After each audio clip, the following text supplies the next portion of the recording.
মৃত্যুর সাথে পাঞ্জা লড়ছে প্রীতি। তার মনে হচ্ছে এখনই সে পরপারের অধিবাসী হয়ে যাবে, কিন্তু এই দুনিয়া সে ছাড়তে চায় না। তার যে অনেক স্বপ্ন এখনো অপূর্ণ রয়ে গেছে। এমন সময় ডক্টর আরিয়ান এসে বলে, আপনি কোনো চিন্তা করবেন না, আপনি এখন বিপদমুক্ত। আপনাকে উনি যদি সময় মতো নিয়ে না আসতো, আপনি আর হয়তো দুনিয়ার আলো দেখতে পেতেন না। প্রীতি আশ্চর্যান্বিত হয়ে বলল, উনি মানে কে? কার কথা বলছেন আপনি? আরে যেই ছেলেটা আপনাকে কোলে করে হসপিটালে নিয়ে এসেছে, আমি তার কথা বলছি। প্রীতির তো কিছুই মাথায় ঢুকছে না। তবে তার এইটুকু খেয়াল আছে কেউ একজন তাকে কোলে করে হসপিটালে নিয়ে এসেছে। সে গাড়ি ড্রাইভ করার সময় কন্ট্রোল হারিয়ে ফেলে, ফলে সে গাড়ি নিয়ে গাছের সাথে গিয়ে ধাক্কা খায়। আচ্ছা, আপনি বেডে শুয়ে রেস্ট নিন, আমি আসছি। ডক্টর আরিয়ানি এটা বলে কেবিন থেকে বের হয়ে যায়। প্রীতির তো কিছুই ভালো লাগছে না। এখন সে বাসায় যাবে কি করে? এমন সময় আকাশ কেবিনের দরজা খুলে ভিতরে প্রবেশ করলো। এই যে আপনি কেমন আছেন এখন? দেখতেই তো পারছেন কেমন আছি, আবার প্রশ্ন করছেন কেন? আরে বাবা, আপনি রেগে যাচ্ছেন কেন? আমি তো এমনি জিজ্ঞেস করেছি।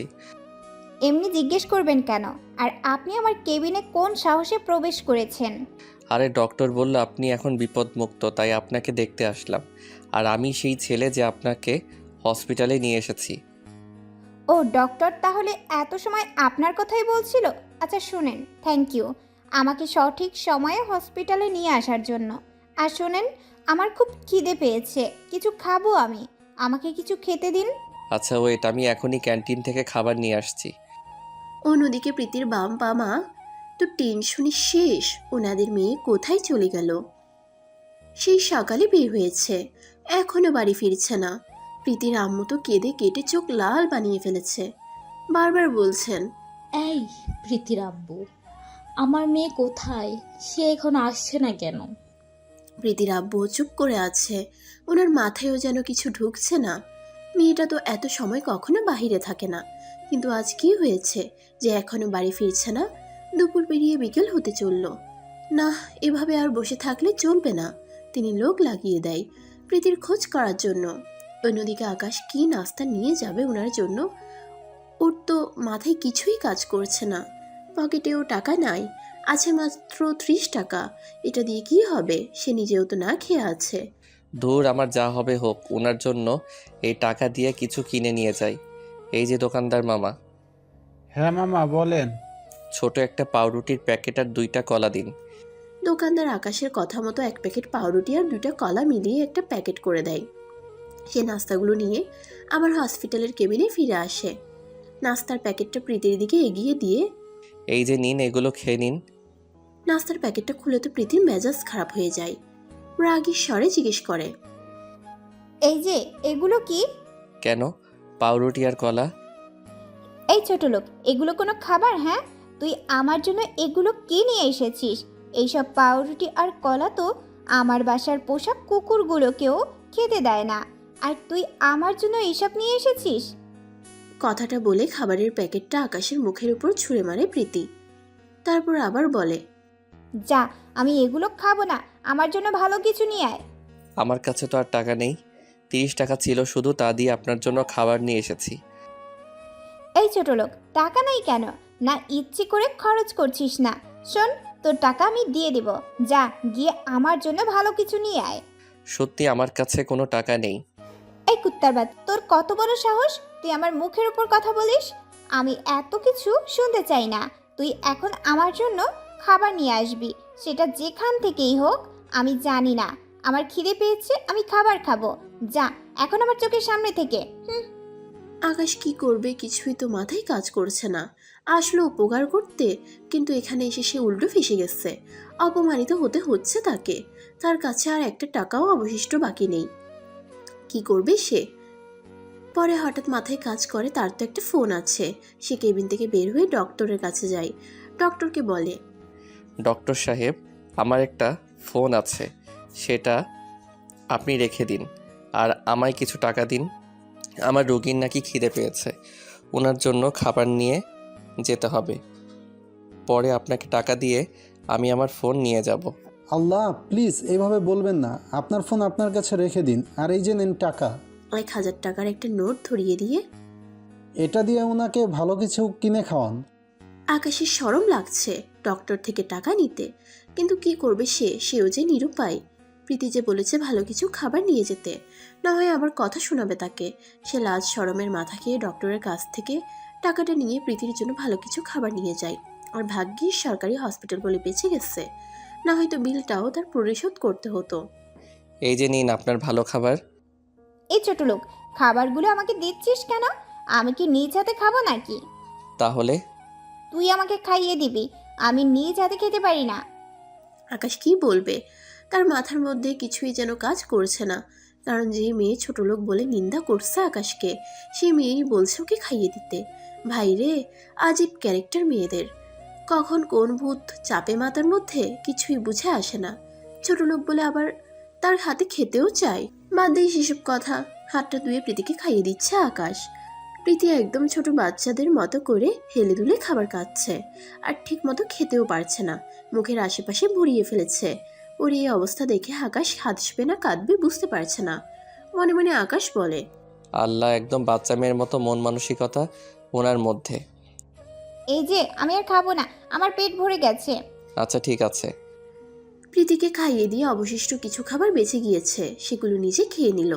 কি করবে, সেই সকাল থেকে তো সে নিজেও না খেয়ে আছে, পেটে আর বাধা মানছিল না। তাই প্রীতির ছুটা খাবারগুলোই নিজে খেয়ে নিল। এই যে আমি ঘুমাবো। হ্যাঁ ঘুমান, আপনাকে বারণ করেছে কে? আমি একা ঘুমাতে পারি না, আমার একা ঘুমোতে ভয় করে। আপনিও আমার সাথে ঘুমাবেন? আল্লাহ, পাগল হয়ে যাব আমি। খানিকক্ষণ পর পর মুখের বুলি বদলাই, কিছুক্ষণ আপনি বলছে আবার কিছুক্ষণ তুই। মনে মনে বলল আকাশ, তবে মুখে বলল, না, আমি এখন ঘুমাবো না, আপনি ঘুমান। এই কুত্তা, একদম আমার মুখের উপর কথা বলবি না। আমি যে বলেছি না, আমার সাথে তোরও ঘুমাতে হবে। আমি একা ঘুমোতে ভয় পাই। রাগান্বিত কণ্ঠে বলল প্রীতি। আল্লাহ, আপনি এত রেগে যাচ্ছেন কেন? আচ্ছা ঘুমাচ্ছি, আপনি একটু ওয়েট করুন, আমি ফ্রেশ হয়ে এখনই আসছি। আচ্ছা যা, কিন্তু তাড়াতাড়ি আসবি। আমার একা থাকতে ভয় করে। আচ্ছা ঠিক আছে। তারপর সে ফ্রেশ হতে চলে যায়। ওয়াশরুমে গিয়ে আকাশ ভাবছে, এ কার পাল্লায় পড়লাম আমি? তবে একটা জিনিস ফিল করেছি, ওনাকে দেখলে মনের মধ্যে কেমন যেন একটা অনুভূতি কাজ করে। মনে হয় ওনার রূপের ঝলক আমার কলিজাকে পুরো ছিন্ন বিচ্ছিন্ন করে ফেলছে, এক দেখাতেই মনের মধ্যে জায়গা করে ফেলেছে। কিন্তু আফসোস, আমার মনের কথাগুলো মনেই থেকে যাবে। এইসব ভাবতে ভাবতে ফ্রেশ হয়ে নিল। তারপর কেবিনে গিয়ে দেখে প্রীতি ওর অপেক্ষায় বসে আছে। আকাশ যাওয়ার সাথে সাথে তাকে টান দিয়ে ওরা একদম কাছে নিয়ে গেল। আকাশ তো অবাক, কি করছে কি প্রীতি, পাগল টাগল হয়ে গেল নাকি আবার? এমনিতে তো ছেলেটা ঝটকা খেলো, এরপর প্রীতি যা করলো তাতে তো আরো বড় শখ খেলো। প্রীতি ওকে একদম ঝাপটে ধরে তার বুকে মুখ গুজে দিয়ে শুয়ে পড়েছে। কি বলবে ভেবে পাচ্ছে না আকাশ, চোখগুলো জাস্ট বড় বড় হয়ে আছে। কিন্তু অবশ্য ভালোও লাগছে প্রীতির কর্মকাণ্ড দেখে। মনে বেফাঁস একটা স্বপ্ন জেগে বসেছে তার। ইস, উনি যদি আমার স্বপ্নের রানী হতো, উনি যদি আমার জীবনসঙ্গী হতো, তাহলে এভাবেই সারা জীবন নিজের বুকের সাথে জড়িয়ে ধরে থাকতে পারতাম। আনমনে বলল আকাশ। তারপর প্রীতিকে উদ্দেশ্য করে বলল, আচ্ছা আপনাকে একটা কথা বলি, হ্যাঁ বলেন। আমিও কি আপনাকে জড়িয়ে ধরবো? জড়িয়ে ধরলে ধরতে পারেন, একদম উল্টাপাল্টা মতলব মাথায় আনবেন না। প্রীতিকে কে বুঝাবে যে আকাশের মাথায় অলরেডি শয়তান চেপে বসেছে, জেগে জেগে ওকে বউ বানানোর স্বপ্ন দেখছে সে। তবুও বলল, আচ্ছা এমন কোনো ধরনের উল্টোপাল্টা চিন্তা মাথায় আনবো না। তারপর প্রীতিকে জড়িয়ে ধরে আকাশ। প্রীতি চুপচাপ একদম ছোট বাচ্চার মতো গুটিসুটি মেরে আকাশের বুকের মধ্যে মাথা গুজে দিয়েই ঘুমিয়ে পড়ল। অন্যদিকে প্রীতির বাবা মা তো পাগল পাগল হয়ে গেছে। রাত হয়ে গেছে, এখনো মেয়ে বাড়ি ফিরছে না। আবার খোঁজ নেওয়ার জন্য লোকও লাগিয়েছে, তাদেরও কোনো ফোন আসছে না। ভোরে আকাশের ঘুম ভেঙে যায়। সে তো ঘুম থেকে উঠেই অবাক, মেয়েটা বিছানাই নাই, তার উপরে ফ্লোরটা পুরো রক্তে লাল হয়ে আছে। ভোরে আকাশের ঘুম ভেঙে যায়। সে ঘুম থেকে উঠে তো অবাক, মেয়েটা বিছানাই নেই, তার উপরে ফ্লোরটা পুরো রক্তে লাল হয়ে আছে। আকাশ মাথা চুলকাতে চুলকাতে বলল, মাথায় তো কিছুই কাজ করছে না, ফ্লোরে রক্ত কেন? তার উপরে মেয়েটা কোথায় গেল? বেড থেকে নেমে যেই না ফ্লোরে পা ফেললো, এমন সময় কারোর হাতের উপরে পাড়া পড়লো। থতমত খেয়ে গেল আকাশ। নিজেকে নিজে প্রশ্ন করলো, কার হাতের উপরে পাড়া দিয়েছি আমি? নজরটা নিচে ঘোরাতেই আকাশ দেখলো প্রীতি ফ্লোরের উপরে পড়ে আছে, শরীরটা বেডের ভিতরের সাইডে আর হাতটা বাহিরে বেরিয়ে আছে। মাথায় যেখানে আঘাত পেয়েছিল প্রীতি সেখান থেকে রক্ত বের হচ্ছে, আর সেই রক্তই পুরো ফ্লোরে গড়িয়েছে। আল্লাহ, এখন কি করব আমি? মেয়েটা কখন বেড থেকে পড়ে গেল? সে তো আমায় জড়িয়ে ধরে ঘুমিয়েছে। আনমনে বলল আকাশ। প্রীতির কাছে ঝুঁকে আকাশ বলল, এই যে শুনছেন? কোনো সাড়া শব্দ নেই, তাই আবার ডাক দিল, কিন্তু তাও সাড়া পেল না। এবার সে শিওর যে মেয়েটা জ্ঞান হারিয়ে ফেলেছে। মেয়েটাকে বেডের উপরে শুইয়ে দিয়ে সে দৌড়ে ডক্টর আরিয়ানের কেবিনে চলে যায়। মেয়েটি ব্যস্ত হয়ে বলে, ডক্টর, আমার পেশেন্টের কি জানি হয়েছে। রাতে কেবিনের বেডে ঘুমিয়েছিল, কিন্তু সকালে ঘুম থেকে উঠে দেখি ফ্লোরের উপরে পড়ে আছে, আর মাথার ক্ষত জায়গাটা থেকে রক্ত বের হয়ে পুরো ফ্লোর লাল হয়ে গিয়েছে। প্লিজ একটু আসুন। আচ্ছা, চলুন চলুন। কি বলছেন? কিভাবে হলো এমনটা? এমনিতেই মাথায় আঘাত পেয়েছে, তার উপরে যদি আবার প্রেশার পড়ে সেটার উপরে, তাহলে রোগীর বড় ধরনের ক্ষতি হয়ে যাবে। ডক্টর, প্লিজ এভাবে বলবেন না, আপনি একটু দেখুন। ডক্টর আরিয়ান কেবিনে গিয়ে মেয়েটার কি হয়েছে সেটা দেখছে। আকাশ সাথেই দাঁড়িয়ে আছে, টেনশনে তার মাথা কাজ করছে না। তারপর ডক্টর আরিয়ান বলে, দেখুন, যেটার ভয় পেয়েছিলাম সেটাই হয়েছে। উনি আবার মাথায় আঘাত পেয়েছে, তার উপরে ক্ষতটা থেকে প্রচুর ব্লিডিং হয়েছে। এখন ওনার রক্তের প্রয়োজন, না হলে রোগী রক্তশূন্যতায় মারাও যেতে পারে। ডক্টর আরিয়ানের কথা শুনে থ হয়ে গেল আকাশ। ডক্টর আবার বলল, আমি রক্তের গ্রুপ চেক করে আপনাকে জানাচ্ছি, আপনি রক্তের ব্যবস্থা করুন। কথাটা বলে ডক্টর আরিয়ান কেবিন থেকে বের হয়ে যায়, আর আকাশ সেখানেই ত হয়ে দাঁড়িয়ে থাকে। একটু পর একজন নার্স এসে ব্লাড স্যাম্পল বলে যায়, এই পজিটিভ রক্ত লাগবে, 3 ব্যাগ রক্ত লাগবে। এত রক্ত কোথা থেকে ম্যানেজ করবে আকাশ? তখনই তার মাথায় আসে তার রক্তের গ্রুপও সেম। সিদ্ধান্ত নেয় সে রক্ত দেবে। যেভাবে সেই কাজ, ডক্টরের কাছে গিয়ে আকাশ বলল, আমার রক্তের গ্রুপ সেম, আমি রক্ত দিব। আপনি দিবেন বুঝলাম, কিন্তু 3 ব্যাগ রক্ত আপনি একা কিভাবে দিবেন? আরেকজন দরকার পড়বে। প্লিজ ডক্টর, সমস্যা নেই, আমি একাই দিব 3 ব্যাগ রক্ত। আপনি কি সিরিয়াস? হ্যাঁ ডক্টর, আমি সিরিয়াস। আমার যা হবে সেটা পরে দেখা যাবে। 3 ব্যাগ না, শুধু আপনার যত রক্তের দরকার হয় আমার শরীর থেকে নিন। ওকে, আপনি আমার সাথে আসুন। 3 ব্যাগ রক্ত একাই দিল আকাশ। মাথাটা ঝিমঝিম করছে তার। ডক্টর আরিয়ান তাকে বলেছে কিছু সময় একটা জায়গায় বসে রেস্ট করতে, কিন্তু তার মন অস্থির হয়ে আছে প্রীতির কখন জ্ঞান ফিরবে। অচেনা একটা মানুষ, তাও মনটা প্রীতিকে নিয়ে বারবার মাখামাখি করছে, তাই স্থির থাকতে পারল না। তাই কেবিনে ডক্টর আরিয়ানের সাথে চলে গেল সে নিজেই। ডক্টর আরিয়ান মেয়েটাকে চেক আপ করছে। তিনি বললেন, আচ্ছা শুনুন, একদম টেনশন করবেন না, ইনশাল্লাহ সুস্থ হয়ে যাবে। আমি ঘুমের ইঞ্জেকশন দিয়েছি, ঘন্টা 5-এর মধ্যে জ্ঞান ফিরে আসবে। ডক্টর আরিয়ানের কথা শোনার আর সময় পায়নি আকাশ। তার আগেই মাথা ঘুরে ধপাস করে ফ্লোরে পড়ে গেল। একে তো রক্ত দিয়েছে, তার উপরে দৌড়াদৌড়ি করছে। ও শিট, ওনাকে বলেছিলাম একটা জায়গায় বসে কিছুক্ষণ রেস্ট করতে, কিন্তু উনি তা করেননি। 3 ব্যাগ রক্ত দেওয়া একজন ব্যক্তি, সেটা কি যেমন তেমন কথা নাকি? এই যে মরিয়ম, আপনি আমার সাথে একটু হাত লাগান ওনাকে ফ্লোর থেকে উপরে তুলতে। মরিয়ম হসপিটালই একজন নার্স।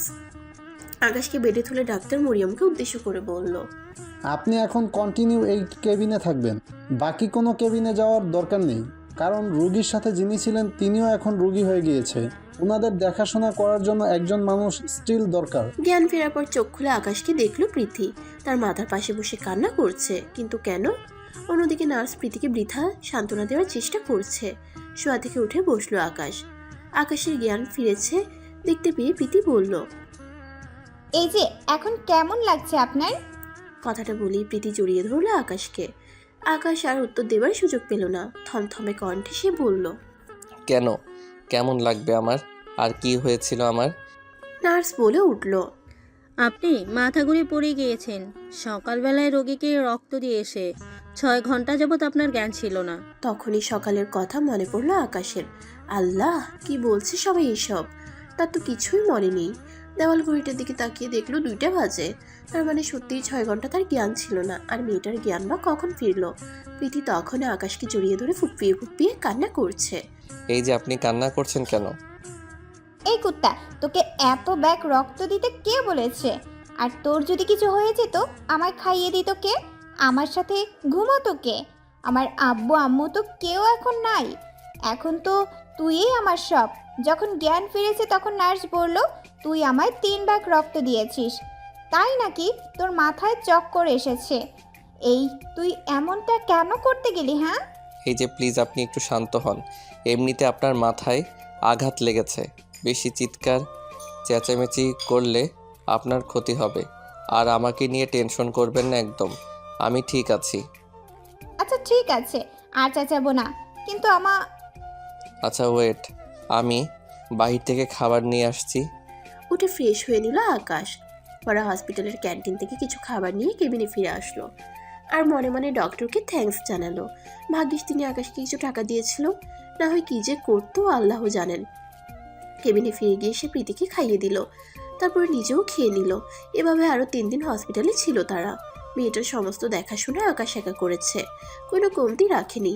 এই 3 দিন রাতের বেলায় মেয়েটা তাকে জড়িয়ে ধরেই ঘুমিয়েছে। আজ রিলিজ দিয়ে দিয়েছে ডক্টর, তাই প্রীতিকে তার আপন বাসস্থানে পৌঁছে দিয়ে আসবে। কিন্তু আকাশের মনটা যেন মানছেই না। এই কয়েকটা দিন তার কাছে কয়েক হাজার বছর লেগেছে। এই 3টা দিনের সমস্ত স্মৃতি তার মনের মধ্যে একদম গেঁথে গিয়েছে। ভালোবেসে ফেলেছে সে প্রীতিকে এই কয়েকটা দিনে, কিন্তু বলার সাহস করতে পারছে না। আর তাছাড়া আজ সে চলে যাবে, আর কখনো হয়তো তাকে দেখতে পাবে না আকাশ।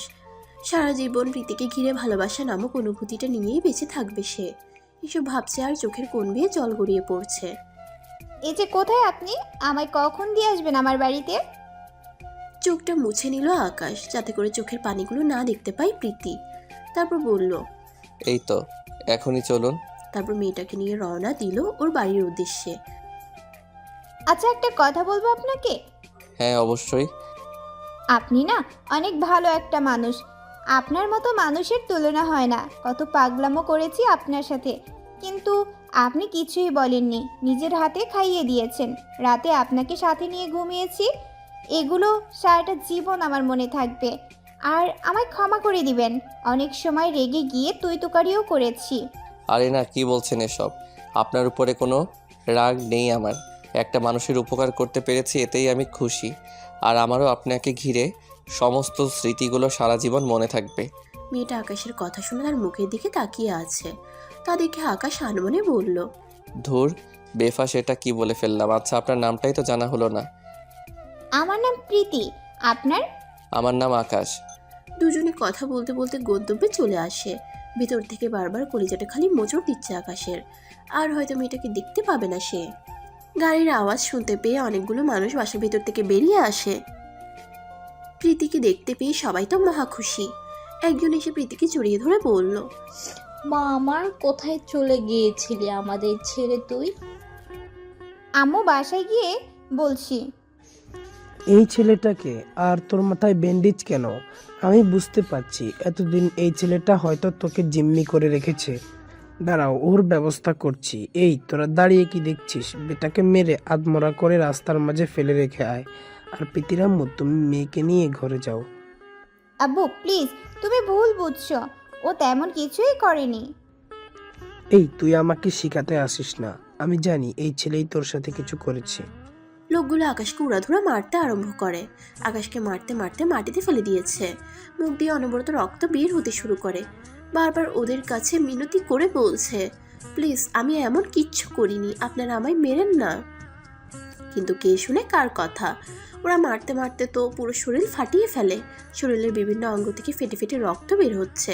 তখন আকাশ চেঁচিয়ে বলল, উপকারীর ঘাড়ে লাথি, এটাই তার প্রমাণ। বলেই জ্ঞান হারিয়ে ফেলল আকাশ। অন্যদিকে প্রীতি বারবার বলছে আকাশ এমন করেনি, কিন্তু কেউ বিশ্বাসই করতে রাজি না। না, ছেলেটাই তোর সাথে উল্টাপাল্টা কিছু করেছে। পাশের ফুলদানিটা ছিল, প্রীতি সেটা হাতে নিয়ে ঠাস করে দেওয়ালের সাথে বাড়ি দিয়ে ফাটিয়ে ফেলে। আর ধারালো দেখে একটা টুকরা সেখান থেকে উঠিয়ে নিয়ে হাতের উপর চেপে ধরে বলে, বাবা তোমরা আমার কথা শুনবে নাকি আমি হাতের উপর চালিয়ে দিব? সবাই তো অবাক প্রীতির কাণ্ড দেখে। মারে প্লিজ এমনটা করিস না, ওটা ফেলে দে। না, আমি জানি তোমরা আমার কথা শুনবে না। আমি যা বলবো সবটা শুনে তারপর তোমাদের যা করার করবে। এর আগে যদি উল্টাপাল্টা কিছু করো তাহলে হাতের উপর চালিয়ে দিব। ছেলেটার কোনো দোষ নেই, তোমরা শুধু শুধু তাকে মারলে। সে আমার প্রাণ বাঁচিয়েছে, না হয় আজ তোমাদের মেয়েকে জীবিত দেখতে পেতে না চোখের সামনে। প্রীতির বাবা তো অবাক। কি বলছিস? ছেলেটা তোর জান বাঁচিয়েছে মানে? প্রীতি সমস্ত কিছু সবাইকে খুলে বলে। প্রীতির কথা শুনে সবার মুখে হাত উঠে যায়। সবার মনে একটাই কথা চলতে থাকে, হে আল্লাহ, কি করলাম আমরা? যে আমাদের মেয়ের প্রাণ বাঁচিয়েছে তার প্রাণ নিতেই আমরা উঠে পড়ে লেগেছি। এই তোরা কে কোথায় আছিস রে? তাড়াতাড়ি ছেলেটাকে নিয়ে আয়। প্রীতির বাবা সর্বক্ষণ যারা বডিগার্ড থাকে তারা বলল। স্যার, ওকে তো মেরে আত্মহত্যা করে রাস্তায় ফেলে রেখে দিয়ে আসছি। প্রীতি তো মাথার উপরে আকাশ ভেঙে পড়ছে মতো অবস্থা। সে দৌড়ে ঘর থেকে বের হয়ে যায়। ঘরের এরিয়া পার হয়ে দেখে আকাশ রাস্তার মধ্যে পড়ে আছে। প্রীতির পিছনে পিছনে ওর বাবাও ঘর থেকে বেরিয়ে আসে। বাবা তোমরা কি করলে এটা? তোমাকে বাবা বলতেই আমার ঘৃণা হচ্ছে। যে আমার প্রাণ বাঁচালো, তোমরা তার পিছনেই পড়ে গেলে। মারে, আমায় ক্ষমা করে দে। এই তোরা তাড়াতাড়ি ওকে নিয়ে হসপিটালে যা, আমরা অন্য গাড়ি করেই আসছি। তোমরা যাও অন্য গাড়ি করে, আমি আকাশের সাথেই যাব। করিম আঙ্কেল, আপনি প্লিজ তাড়াতাড়ি আকাশকে হসপিটালে নিয়ে যাওয়ার ব্যবস্থা করুন। মামনি, তুমি একদম চিন্তা করো না, আমি এখনই গাড়ি বের করছি। তারপর আকাশকে ধরাধরি করে হসপিটালে নিয়ে যাওয়া হয়। আকাশের মাথা ফেটে রক্ত পড়ছিল। ওইটা দেখে প্রীতির সে কি কান্না। পুরোটা পথ সে কান্না করেছে। হসপিটালে পৌঁছানো অবধি আকাশের মাথাটা প্রীতি কোলের উপরেই নিয়েই রেখেছিল। 1 মিনিটের জন্য কোল থেকে মাথাটা মাটিতে রাখেনি। প্রীতির ভিতরটা মুচড়ে ব্যথা করছে। তার মনে হচ্ছে আকাশ তার খুব কাছের মানুষ। তার কিছু হয়ে গেলে প্রীতিও বাঁচবে না। খুব কষ্ট হচ্ছে তার। 2 দিন পর আকাশের জ্ঞান ফিরে আসে। জ্ঞান ফেরার পর সে অনুভব করে তার মাথাটা প্রচণ্ড রকমের ব্যথা করছে। সে বিছানা থেকে ওঠার চেষ্টা করছে কিন্তু উঠতে পারছে না। সারা শরীর ব্যথা করছে। ব্যথাটা যেন তার পুরো শরীরটাকে কাবু করে নিয়েছে। তাও জোর খাটিয়ে ওঠার চেষ্টা করে, কিন্তু সে শরীরের ভার সামলাতে না পেরে বেড থেকে পড়ে যায়। তবে তাজ্জব করা বিষয় হচ্ছে সে মাটিতে পড়েনি। কেউ একজন তাকে মাটিতে পড়ার আগেই ধরে ফেলেছে। সে ঘাড় ঘুরিয়ে দেখে প্রীতি। প্রীতি তো চোখগুলো লাল করে আকাশের দিকে তাকিয়ে আছে। মনে হয় এক্ষুনি চোখ দিয়ে গিলে খেয়ে ফেলবে। আরে আজিব তো, কি করলাম আমি? আমার দিকে এভাবে চেয়ে আছেন কেন? এই যে সমস্যা কি আপনার? হ্যাঁ, কোথায় কি সমস্যা? বিছানা থেকে একা একা উঠতে কে বলেছে? পাশে যে আমি বসেছিলাম, আমাকে বললেই তো হতো। এখন নিজে নিজে উঠতে গিয়ে যদি আবার কোনো ক্ষতি হয়ে যেত, তাহলে তো আমাকেই কষ্ট পেতে হতো, তাই না? মেয়েটা বলতে বলতে কান্না করে দিচ্ছে। তা দেখে আকাশ বলল, আরে আরে, আপনি কান্না করছেন কেন? আর আপনার কেন কষ্ট পেতে হবে? সেটা আপনার না জানলেও চলবে। আপনার মাথা মোটা, তাই আপনি বুঝবেন না। আর নেক্সট টাইম আমাকে বলবেন, না হয় কিন্তু খবর আছে। সরি, আমার ভুল হয়েছে, আপনাকে বলার দরকার ছিল। কিন্তু বিশ্বাস করুন, আপনি পাশে ছিলেন সেটা জানলে আপনাকেই বলতাম। হয়েছে, থাক। এখন কি জন্য উঠতে চেয়েছেন? বলতে বলতে আকাশকে ধরে উঠায় আর পিছনে বালিশ দিয়ে ওকে হেলান দিয়ে শুয়ে দেয়। জ্ঞান ফেরার পর নিজেকে রুমের মধ্যে আবিষ্কার করলাম। তাছাড়া এখানে কিভাবে আসলাম সেটাই মাথায় কাজ করতেছিল না। কিন্তু আপনাকে দেখে আমার সব মনে পড়ে গেছে। আপনার হিটলার বাপ আমাকে মেরে হসপিটালে পাঠিয়ে দিয়েছে। এমন সময় প্রীতির আব্বু কেবিনের দরজা খুলে ভিতরে আসে। সাথে প্রীতির আম্মুও আছে। বাবা, আমাকে মাফ করে দাও। বিশ্বাস করো, আমরা জানতাম না যে তুমি আমার মেয়ের জান বাঁচিয়েছো। না জেনেই তোমার সাথে এমনটা করেছি। আসলে মেয়েটা 4-5 দিন ধরে বাড়িতে ছিল না, তাই মাথায় কোনো কাজ করছিল না। আরে আঙ্কেল, বাদ দিন, আমি কিছুই মনে করিনি। আর তাছাড়া আপনার ব্যাপারটাও আমি বুঝেছি। থাক, সমস্যা নেই। বাবা, তোমার মতো মানুষে হয় না। কিন্তু আচ্ছা বাবা, তোমার বাড়িতে কে কে আছেন? মাথাটা নিচে নামিয়ে ফেলে আকাশ। আকাশের নীরবতার কারণ কি সেটাই কারোর মাথায় কাজ করছে না। বেশ কিছুক্ষণ পর আকাশ মাথা উঠিয়ে বলে, আসলে আমার কেউ নাই, আমি একাই। 3-4 বছর আগে সবাই আমার জীবন থেকে হারিয়ে গেছে। কি বলছো বাবা এসব? তাহলে তুমি থাকো কোথায়? থাকার জন্য বিশেষ কোনো জায়গা নেই, কিন্তু আমার কলেজের পাশে একটা বন্ধুর বাসা আছে, ওটাতেই আপাতত থাকছি। এই মাস পর সে বাসা ছেড়ে দিবে, তখন কোথায় থাকবো জানি না। বাবা, কিছু মনে না করলে তুমি আমার বাসায় থাকতে পারো। না আঙ্কেল, তার কোনো দরকার নেই। প্লিজ, তুমি আমার বাসায় থাকলে খুব খুশি হব। তোমার উপর যা অন্যায় করেছে অন্তত কিছুটা হলেও তো মাপ পাবো। প্লিজ, তুমি না করিও না। আচ্ছা আঙ্কেল, এত করে যখন বলছেন তাহলে আমি থাকবো। প্রীতি তো খুশিতে আত্মহারা যে আকাশ ওর বাসায় থাকবে এখন থেকে। কিন্তু একটা জিনিস মাথায় কাজ করে না ওর, লোকটার প্রতি তার এত দুর্বলতা কেন? ওকে তো সে ভালোবাসে না, কিন্তু তারপরেও কী জন্য এত মায়া কাজ করে ওর আকাশের প্রতি, কোনোভাবেই হিসাব মেলাতে পারছে না প্রীতি। পরের দিন আকাশকে হসপিটাল থেকে রিলিজ করে বাসায় নিয়ে যাওয়া হয়। বাড়িটা একদম রাজপ্রাসাদের মতন, এত বড় বাড়ি আকাশে যেন দেখলেই মন জুড়িয়ে যায়। সবার ভালোবাসা এবং টেক কেয়ারে আকাশ একদম সুস্থ হয়ে যায়। বাসার মানুষগুলোও একদম অমায়িক, সবাই আকাশকে আপন করে নিয়েছে। সে তাদের পরিবারের এই একজন সদস্য হয়ে যায়। আকাশের জন্য আলাদা একটা রুম ছেড়ে দেওয়া হয়, সেখানেই সে থাকে। কিন্তু সব কিছুর ভিড়ে প্রীতির বাবার মাথায় অন্য কিছু কাজ করছিল।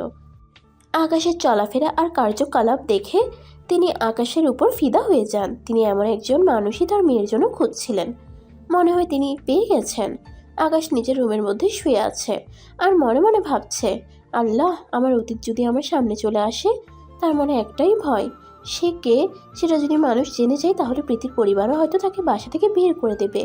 যে ভয়ঙ্কর অতীতের কারণে সে তার মা, বাবা এবং ছোট বোনকে হারিয়েছে। এখন হাতের দিকে তাকালে মনে হয় হাত দুটো রক্তে লাল হয়ে আছে। এখনও তার চোখে ভেসে ওঠে আপন মানুষগুলোর মৃত লাশের ছবি। তবে সে সব কিছুর ভিড়ে বেঁচে থাকার উৎস পেয়ে গেছে। সেই উৎসটা হচ্ছে প্রীতি। প্রীতিকে দেখলেই তার দুনিয়াদারি যেন থমকে যায়, ভুলে যায় সে তার পিছনে ফেলে আসা অতীত। এমন সময় ভাবনার ছেদ ঘাটিয়ে প্রীতির বাবা রুমে আসে। আকাশ, তোমার সাথে কিছু কথা ছিল। হ্যাঁ আঙ্কেল বলেন। বাবা, তুমি কিছু মনে করো না প্লিজ। আমি চাচ্ছিলাম প্রীতির সাথে তোমার বিয়ে দিতে। তোমার আচরণে আমি খুব মুগ্ধ। আঙ্কেল কি বলছেন? আমার নিজেরই ঠিক ঠিকানা নাই, অন্যের বাড়িতে আশ্রয় আছি, তার উপরে বিয়ে, তাও আবার আপনার মেয়ের সাথে। আঙ্কেল, এটা যদি প্রীতির কানে যায় তাহলে প্রীতি আর কোনোদিন আমার মুখ পর্যন্ত দেখবে না, আর আমিও ওকে বিয়ে করতে পারবো না। আর তাছাড়া আমি বিয়ে করলে ওকে খাওয়াবো কি? বাবা, এভাবে না করো না প্লিজ। আমার মেয়েকে আমি কার হাতে তুলে দিব বলো? বর্ষাযোগ্য একটা ছেলেও দেখছি না তুমি ছাড়া। তোমার কাছে মিনতি করছি, তুমি প্রীতিকে বিয়ে করে নাও, আর তোমার ওকে খাওয়ানো নিয়ে চিন্তা করতে হবে না। আঙ্কেল প্লিজ এভাবে বলবেন না। আচ্ছা, আমি প্রীতিকে বিয়ে করব, কিন্তু প্রীতি যদি অমত করে? বাবা, সেটা তুমি আমার উপর ছেড়ে দাও, আর তুমি বিয়ের জন্য তৈরি হও। তারপর তিনি চলে যায় রুম থেকে।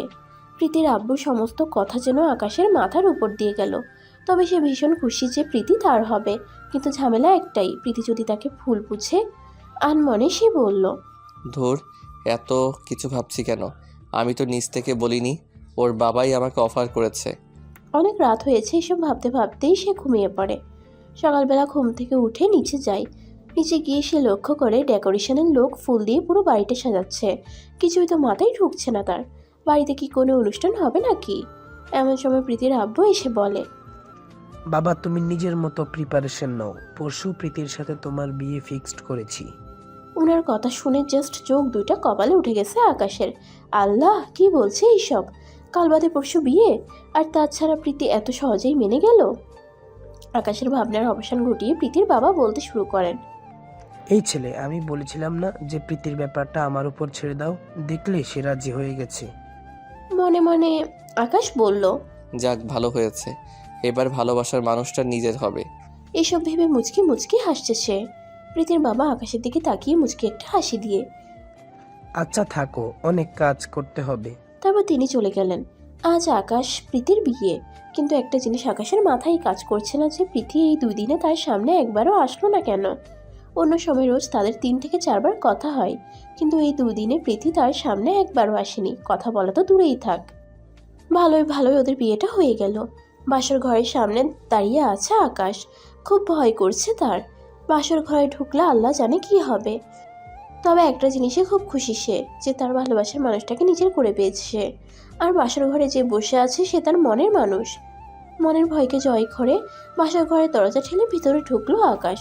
ভিতরে ঢুকে দেখে প্রীতি বড় একটা ঘোমটা দিয়ে বসে আছে। আওয়াজ করে সামনের দিকে এগিয়ে গেল আকাশ, কারণ মেয়েরা নাকি তার বরকে পা ধরে সালাম করে বাসর ঘরে।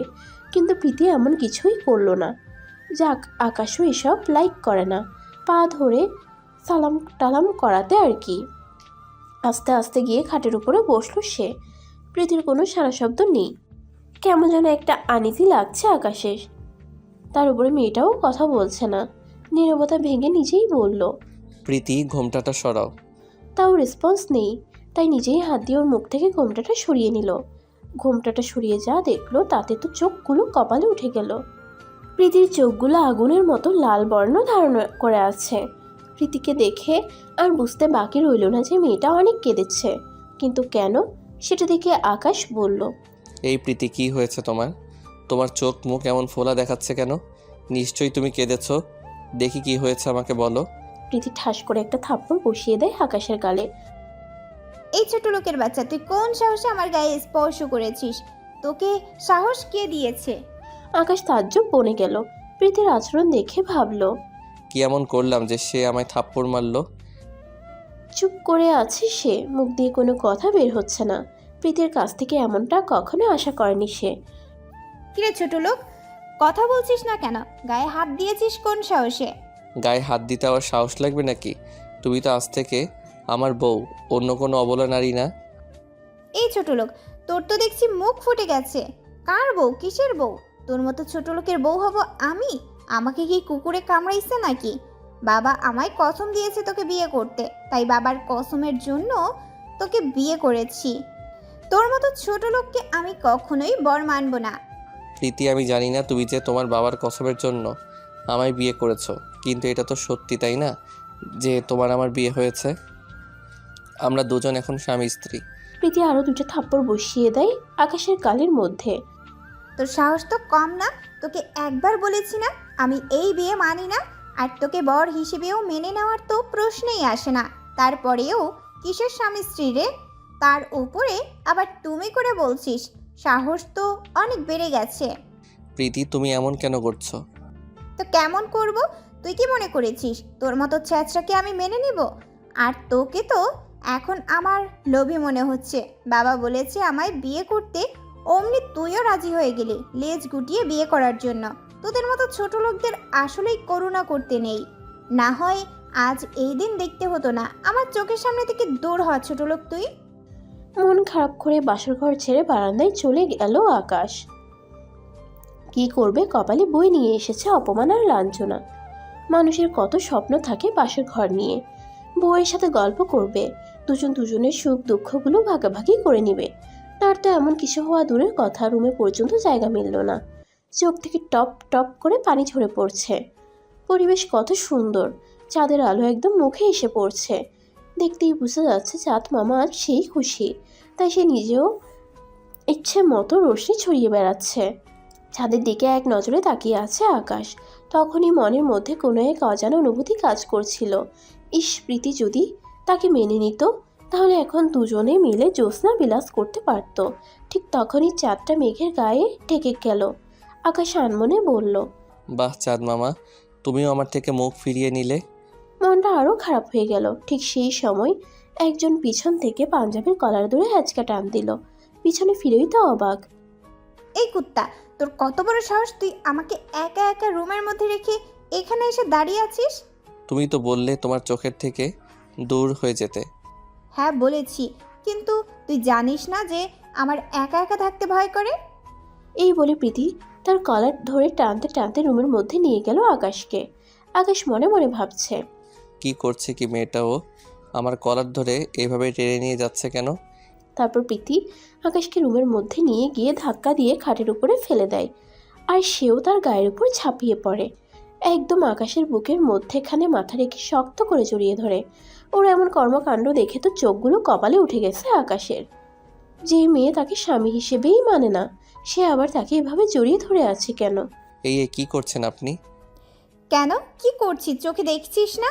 হ্যাঁ, কিন্তু হঠাৎ এভাবে জড়িয়ে ধরলেন। আমার অনেক ঘুম পেয়েছে, আর তুই তো জানিস যে আমার একা একা ঘুমাতে ভয় করে।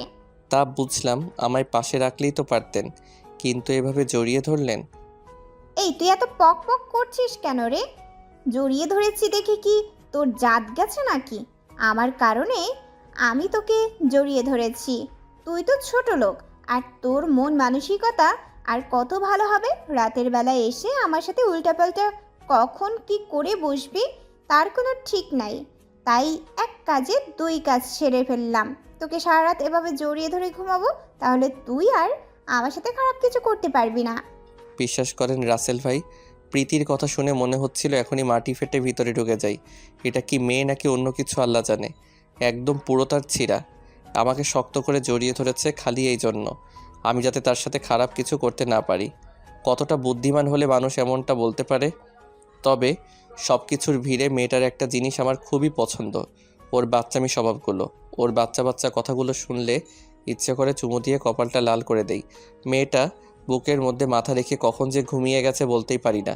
ইস কি মায়াবী লাগছে চেহারাটা, একদম বুকের সাথে লেপ্টে লেগে আছে ওর ঠোঁট জোড়াগুলো।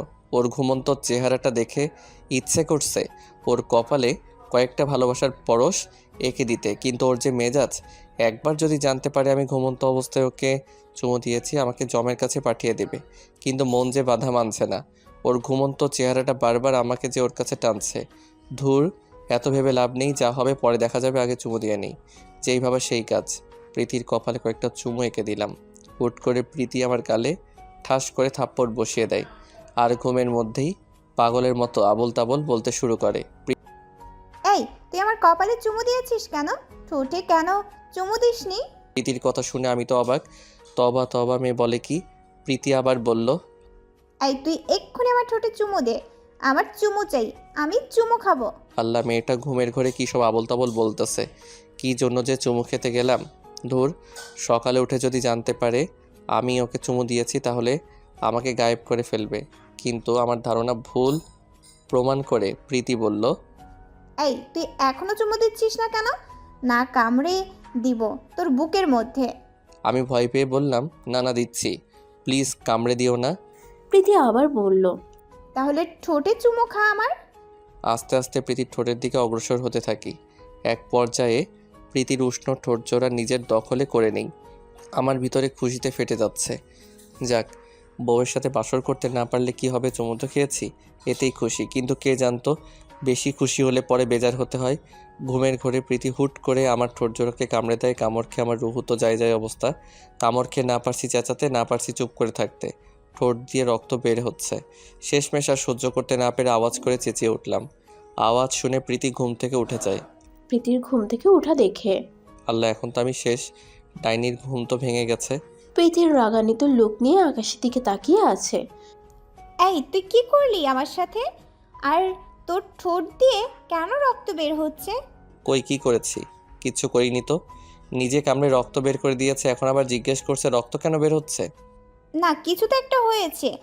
আর আমি ঘুমের ঘোরে নরম জাতীয় কিছু একটাতে কামড় দিয়েছি, তার উপরে তোর ঠোঁট কেটে রক্ত বের হচ্ছে। এবার আমার কাছে ক্লিয়ার কি হয়েছে। তুই আমার সাথে খারাপ কিছু করতে চেয়েছিলি। চুপ করে আছি। আল্লাহ, কি বলবো এখন? ধরা খেয়ে গেলাম। এবার তো আমার অবস্থা 12টা বাজিয়ে দিবে। কিরে বলছিস না কেন? তোর নীরবতাই আমাকে জানিয়ে দিচ্ছে তুই এমন ধারা কিছু করতে চেয়েছিলি। ছি, তুই এতটা খারাপ? তোর মতো মানুষের সাথে বাবা আমায় কি করে বিয়ে দিল? মনে মনে ভেবেছিলাম তোর মধ্যে হয়তো কিছুটা ভালো গুণ আছে, কিন্তু না, তুই একটা জানোয়ার, নরপশুর চাইতেও খারাপ তুই। বলে থাপ্পড় বসিয়ে দিল। এমনিতেই ঠোঁট কাটা, তার উপরে থাপ্পড় মেরেছে। রুহুটা যেন মনে হচ্ছে এখনই বের হয়ে যাবে আকাশে।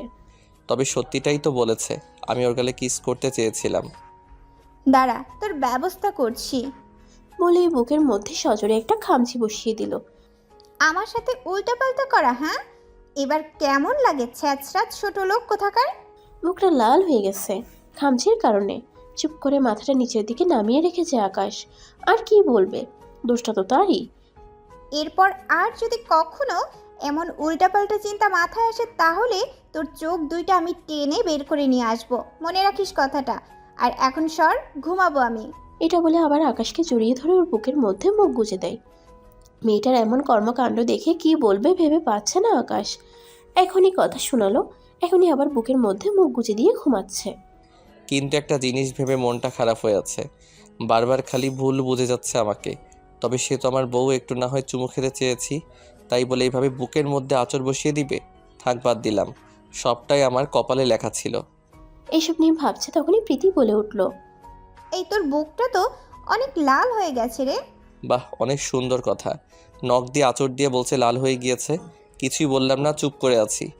সরি রে, তোকে কষ্ট দিয়ে ফেলেছি। আসলে আমার হুঁশ ঠিক ছিল না। আমার মাথায় কখন যে কোন ভূত চেপে বসে নিজেও বলতে পারি না। এই তোর অনেক ব্যথা করছে তাই না? আরে না, ব্যথা করছে না। এই তুই তো অনেক মিথ্যা কথা বলিস।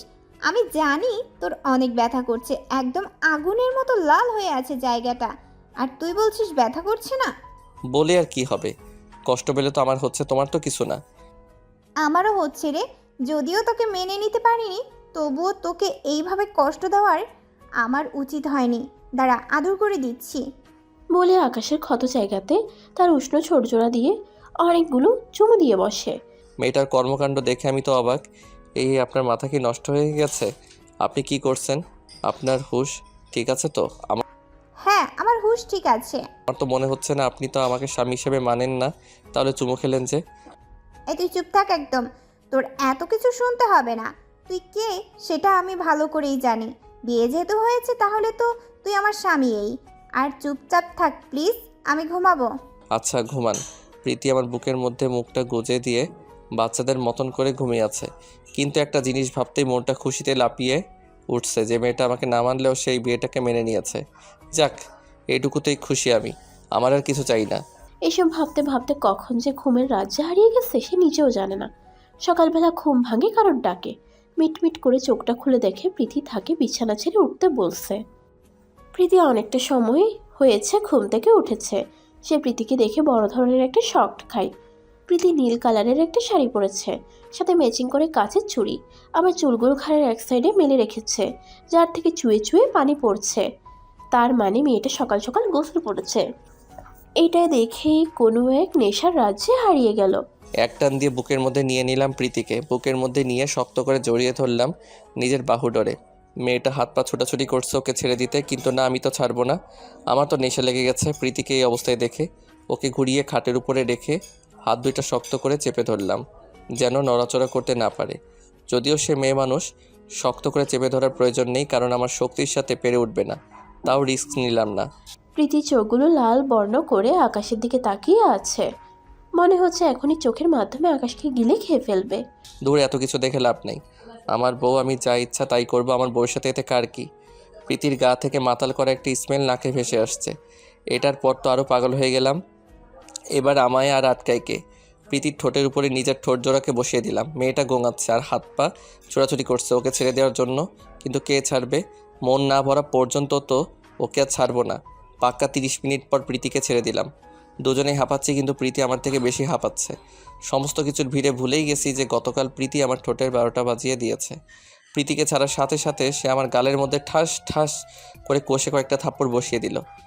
এই কুকুরের বাচ্চা, তোর মন আসলেই নোংরা। তুই কিভাবে আমার সাথে জোর করতে পারলি?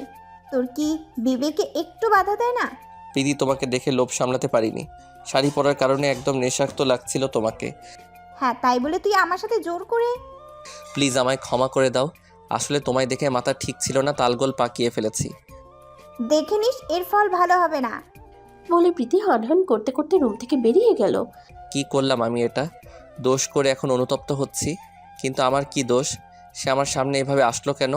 দূর, এখন এত কিছু ভেবে লাভ নেই, পরে যা হবে দেখা যাবে। উঠে গিয়ে ফ্রেশ হয়ে নিল। প্রীতির আম্মু, তার শাশুড়ি আম্মা এসে বলে গেল নিচে লোকজন আসছে, দুজনে যেন তাড়াতাড়ি নিচে চলে যায়। আম্মু, দুজন মানে? প্রীতি তো নিচে গেছে। কই, প্রীতি তো নিচে যায় নাই। আচ্ছা, আমি যাচ্ছি, আমার নিচে কাজ আছে। ও কোথায় আছে ওকে খুঁজে নিয়ে দুজন নিচে এসো। এটা বলেই শাশুড়ি আম্মা নিচে চলে গেল। কিন্তু মাথায় তো কাজ করতেছে না, প্রীতি নিচে না গিয়ে গেল কই? তাড়াতাড়ি পাঞ্জাবিটা গায়ে লাগিয়ে ছাদে চলে গেলাম। প্রীতি নিচে নাই, তার মানে শিওর যে সে ছাদে থাকবে। ঠিক তাই হলো। ছাদে গিয়ে দেখি প্রীতি অন্য পাশে মুখ ঘুরিয়ে দাঁড়িয়ে আছে। পিছন থেকে ওকে ডাক দিলাম, এই প্রীতি, এখানে কি করছো? কোনো সারা শব্দ নাই। এই কি হলো, কথা বলছো না যে? হঠাৎ ফুফানির আওয়াজ কানে আসলো আকাশের। এই প্রীতি, কি হয়েছে তোমার? বলে নিজে থেকে ঘোরাতে চোখটা কপালে উঠে গেল। মেয়েটা কাঁদতেছে, শুধু কাঁদতেছে না, কাঁদতে কাঁদতে চোখ মুখ লাল করে ফেলেছে। আল্লাহ, তুমি কাঁদতেছো কেন? দেখি, দাঁড়াও, আমি চোখের পানি মুছে দিচ্ছি। এই শর্ট, তুই আমার গায়ের হাত দিবি না। প্লিজ এমন করে না। নিচে লোকজন এসেছে, আম্মু তোমাকে আর আমাকে নিচে যেতে বলেছে। প্লিজ চলো, চোখের পানিগুলো মুছে। আমি নিচে যাব না, তুই যা। প্রীতি, আমি যা করেছি তার জন্য তুমি আমায় শাস্তি দিও, সমস্যা নেই, কিন্তু প্লিজ নিচে তো চলো। সবাই অপেক্ষা করে বসে আছে। এই, আমি যাব না বললাম না তোকে? তোর কি কথা কানে যায় না? ওকে, তাহলে আমিও যাব না, এখানে দাঁড়িয়ে থাকবো তোমার সাথে। এই তোর সমস্যা কি রে? হ্যাঁ, তুই আমার পিছনে কেন পড়ে আছিস? অনেক সমস্যা আমার। তোমার এখন নিচে যেতে হবে আমার সাথে, না হয় তোমাকে জোর করে নিয়ে যাব। তোর সাহস থাকলে আরেকবার গায়ে হাত দে তো। দেখবা দাঁড়াও বলে ওর হাতটা ধরতে যাব, ঠিক তখনই সে আমাকে সজোরে ধাক্কা মারে।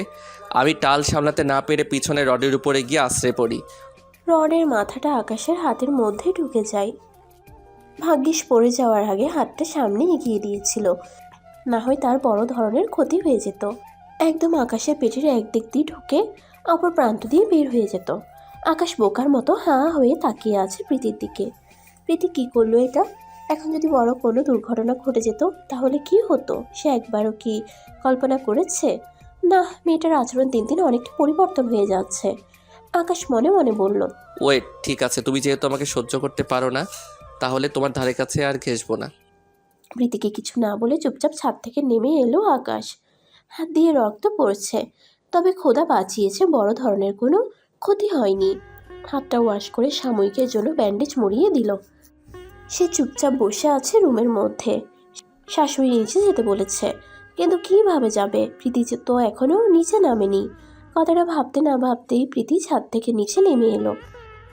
এই দেখি তোমার হাতে কি হয়েছে, খুব লেগেছে তাই না? চুপচাপ বসে আছে আকাশ। তার ইচ্ছে করছে প্রীতির গালের মধ্যে দুইটা বসিয়ে দেয়, আর বলে ধাক্কা মেরে আবার জিজ্ঞেস করা হচ্ছে যে খুব লেগেছে তাই না?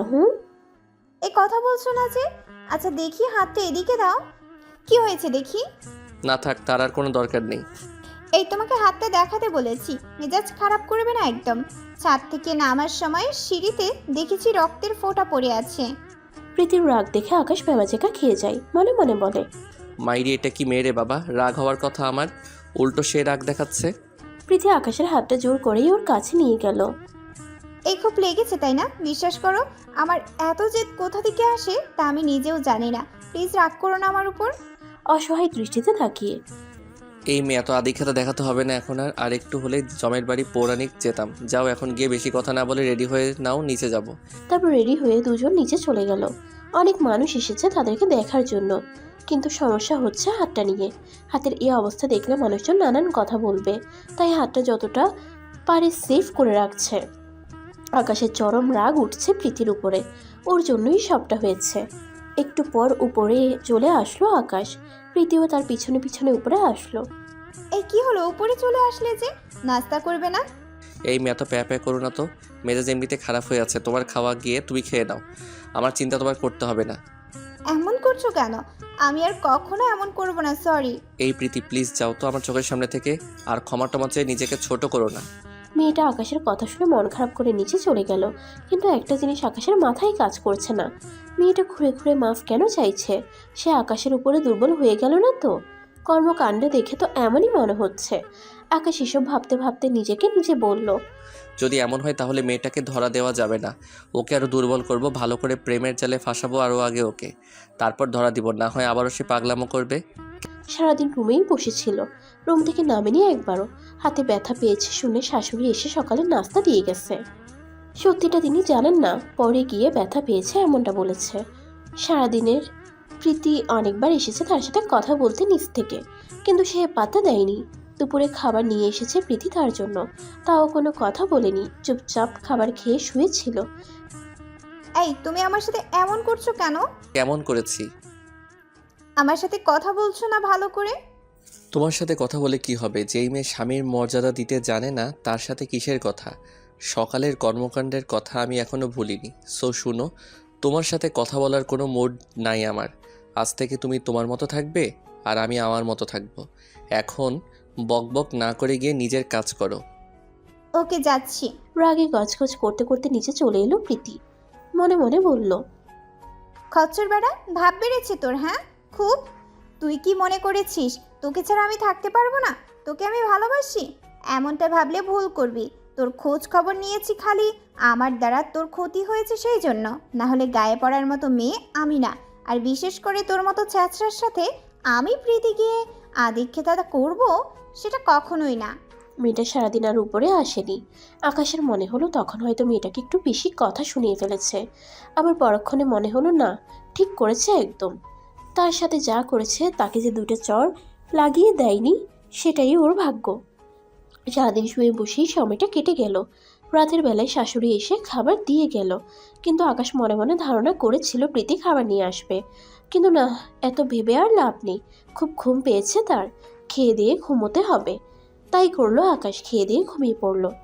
অন্যদিকে প্রীতিও খাওয়া দাওয়া শেষ করে রুমে এসে ঘুমানোর চিন্তা ভাবনা করে, কিন্তু ভিতরে ভিতরে একটা টেনশন কাজ করছে।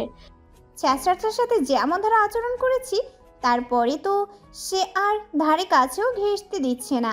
সারাদিন দেয়নি ভালো কথা, কিন্তু এখন যদি জড়িয়ে ধরতে না দেয় তাহলে তো আমার আর ঘুম হবে না। এসব ভাবতে ভাবতে রুমে গিয়ে দেখে আকাশ ঘুমের রাজ্যে হারিয়ে গেছে। যাক, ভালো হয়েছে, খচ্চর বেটাটা ঘুমিয়ে গেছে। এখন গিয়ে চুপচাপ করে ওর বুকের মধ্যে মাথা গুঁজে ঘুমিয়ে পড়তে পারবে প্রীতি। সে টেরও পাবে না। বলে শয়তানি একটা হাসি দেয়। পরিকল্পনা মতো গিয়ে চুপচাপ করে আকাশের বুকের মধ্যে মাথা গুঁজে দিয়ে ওকে জড়িয়ে ধরে ঘুমিয়ে পড়ে। চোখটা মাত্রই লেগে এসেছিল, ঠিক সেই সময় প্রীতি এসে ডিস্টার্ব করে দিল। এই মেয়ে, সমস্যা কি তোমার? হ্যাঁ, কই কিসের সমস্যা? তাহলে সমস্যা যদি না থাকে আমায় জড়িয়ে ধরলে কেন? আমার ইচ্ছে হয়েছে তাই জড়িয়ে ধরেছি। মামার বাড়ির আবদার নাকি? হ্যাঁ, যে ইচ্ছে হবে আর এসে আমায় জড়িয়ে ধরে ঘুমিয়ে পড়বে। এই ছোট লোক, তোর এত দিমাগ এসেছে কোথা থেকে শুনি? জড়িয়ে ধরেছি বলে ভাব বেড়েছে? হ্যাঁ শোন, তোর ভাব আমার সামনে এক টুকরো কাগজের মতো। তোকে গণনা করার সময়ও আমার নাই, সো ভাব কমায় নিবি। আর এখন আমাকে ঘুমাতে দে। আমি তো ছোট লোক ছেঁচড়া, তাহলে আমাকে জড়িয়ে ধরে ঘুমোতে আসছেন কেন? আপনাকে আটকে রাখি নাই ঘুমিয়ে না যাওয়ার জন্য, নিজের মতো করে ঘুমান। আমাকে জড়িয়ে ধরে ঘুমাতে হবে না আপনাকে। বলে প্রীতির থেকে নিজেকে ছাড়িয়ে নিয়ে অপর পাশ ফিরে শুয়ে পড়ল আকাশ। এই তুই কিন্তু আমার রাগ উঠাচ্ছিস। সরি, রাগ উঠলে কিছু করার নাই। আমি তোকে জড়িয়ে ধরে ঘুমাবো বলেছি তো ঘুমাবো। এটা বলে পিছন সাইড থেকে আকাশকে জড়িয়ে ধরে। আকাশও কম কিসে, হাতটা সরিয়ে দিল তার গা থেকে। তুই আমাকে জড়িয়ে ধরতে দিবি না, তাই তো? হ্যাঁ, তাই দিব না। প্রীতির কর্মকাণ্ড দেখে ভিতরে ভিতরে হাসতে হাসতে শেষ আকাশ। রক্ত মাথায় উঠে গেছে প্রীতির। সে আকাশের শার্টটা খামচে ধরে পিছন থেকে টান দিয়ে ছিঁড়ে ফেলে। এই তুমি কি করলে? এটা আমার শার্ট কেন ছিঁড়ে ফেললে? এটা তো কমই করেছি। ভালোই ভালোই বলছি, এখনো সময় আছে, জড়িয়ে ধরে ঘুমাতে দে, না হয় কিন্তু খুব খারাপ হবে। যা খারাপ হওয়ার হোক, তাও আমি জড়িয়ে ধরতে দিব না। আমাকে ছোট লোক চেষ্টা বলে অপমান করে, সে আবার আসছে আমায় জড়িয়ে ধরতে। দেখ, আমার ঘুম পাচ্ছে অনেক, আমি ঘুমাবো আর তোকে জড়িয়ে ধরেই ঘুমাবো। বলে পিছন থেকে আবার আকাশকে জড়িয়ে ধরে। আমিও বললাম আমি তোমাকে জড়িয়ে ধরে ঘুমাতে দিব না। তোমার ঘুমাতে হলে অন্যভাবে ঘুমাও। এই কুত্তা কোথাকার, যা, তোকে জড়িয়ে ধরবো না। বলে রাগে ফুফাতে থাকে। এক পর্যায়ে আর রাগ কন্ট্রোল করতে না পেরে কান্না করে দেয়। আকাশ নিজেকে বুঝতেই এই বলেছে, ধুর করুক কান্না, তাতে আমার কি? আমাকে যে সময় কষ্ট দেয়, এবার মজা বুঝুক।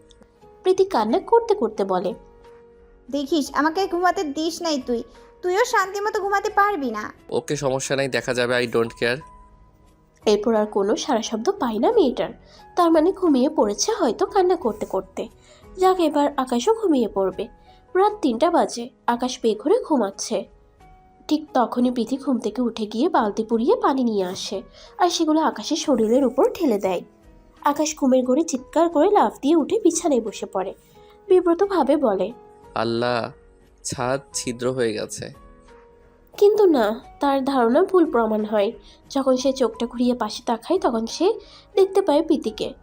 প্রীতি পানির বালতি হাতে নিয়ে দাঁড়িয়ে আছে। মেজাজ তো পুরো মাথায় উঠে যায়। এটা কি হলো? পুরো ঘুমের 12টা বাজিয়ে দিয়েছে মেয়েটা আমার। এই তুমি এটা কেন করলে? আমায় গায়ে পানি ঢেলে দিলে কেন? একদম বেশ করেছি, আমায় জড়িয়ে ধরতে দিসনি, আবার কথা বলছিস? হ্যাঁ, তুই কিভাবে ভাবলি যে আমি ঘুমাতে না পারলে তোকে ঘুমাতে দেব? আমি কি তোমায় ধরে রেখেছিলাম যাতে করে তুমি না ঘুমাতে পারো? হ্যাঁ, তা করিসনি, কিন্তু তার থেকে বড় কিছু করেছিস। তুই জানিস যে তোকে জড়িয়ে না ধরলে আমার ঘুম আসে না, কিন্তু তাও তুই আমায় জড়িয়ে ধরতে দিসনি। তাই বলে তুমি এমনটা করবে? একটা ঘুমন্ত মানুষের গায়ের উপরে পানি ঢেলে দিবে? এটা তো কমই করেছি, এখনো সময় আছে, আমায় জড়িয়ে ধরতে ঘুমাতে দে, না হয় আরো বড় কিছু করব। এবার মেজাজ আরও খারাপ হয়ে গেল। খাট ছেড়ে উঠে গিয়ে মেয়েটাকে দেওয়ালের সাথে চেপে ধরলাম। রাগ তো মাথায় উঠে গেছে। এই, তোর সমস্যা কি? হ্যাঁ, তুই আমার ঘুম নষ্ট করলি কেন? তুমি একা একা ঘুমাবে আর আমি ঘুমাবো না? এটা কি করে হয়? তাই তোমাকেও ঘুমাতে দিব না। রাগ আর কন্ট্রোল করতে না পেরে ঠাস করে একটা থাপ্পড় বসিয়ে দিলাম। প্রীতি তো অবাক, ছ্যাঁচড়াটা ওকে থাপ্পড় মারলো। অবাক চোখে আকাশের দিকে তাকিয়ে আছে। তুই সেই সময় থেকে একটা কথা বলে যাচ্ছিস, তোকে জড়িয়ে ধরতে দেইনি, সেটা আমার ব্যক্তিগত ব্যাপার, কিন্তু তোর ঘুম যাওয়া তো আর আটকায়নি। কিন্তু তোর কত বড় সাহস, তুই আমার গায়ে পানি ঢেলে দিলি। চুপ করে দাঁড়িয়ে আছে, কোনো কথাও নাই। এই কথা বলছিস না কেন? না আরেকটা লাগিয়ে দিব? এই না না প্লিজ, আমি আর এমনটা করব না। এবারের মতো কিছু বললাম না, ছেড়ে দিলাম।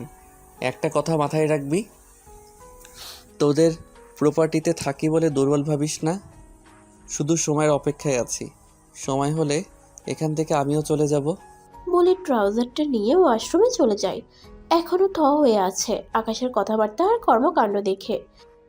চাচরা, তুই আমার গায়ে হাত দিয়েছিস তো, এটার ফল কি হয় তুই বুঝবি। এর জন্য তোকে কঠিন শাস্তি ভোগ করতে হবে। অন্যদিকে ধুর বাবা, তাড়াহুড়ো করলে একদম কোনো কাজই ঠিকমতো হয় না। খালি ট্রাউজার নিয়ে ওয়াশরুমে চলে এসেছি, গামছার কথা একদমই ভুলে গেছি। এখন কি হবে? ভেজা শরীরে ট্রাউজার পরলে সে আবার ভিজেই যাবে অর্ধেকটা। মেয়েটাকে ডেকে গামছাটা দিয়ে যেতে বলবো ভাবছি, কিন্তু না, এটা করা যাবে না, তাহলে আমার দাম কমে যাবে। রাগ তো আমি করেছি। 2 মগ পানি ঢেলে নিলাম গায়ে, পরে ভিজা শরীরে ট্রাউজারটা পরে নিলাম। ওয়াশরুম থেকে বের হব, ঠিক তখনই দেখি প্রীতি গামছা হাতে নিয়ে দাঁড়িয়ে আছে। এ নাও গামছা, এটা দিয়ে ভালো করে মুছে নাও।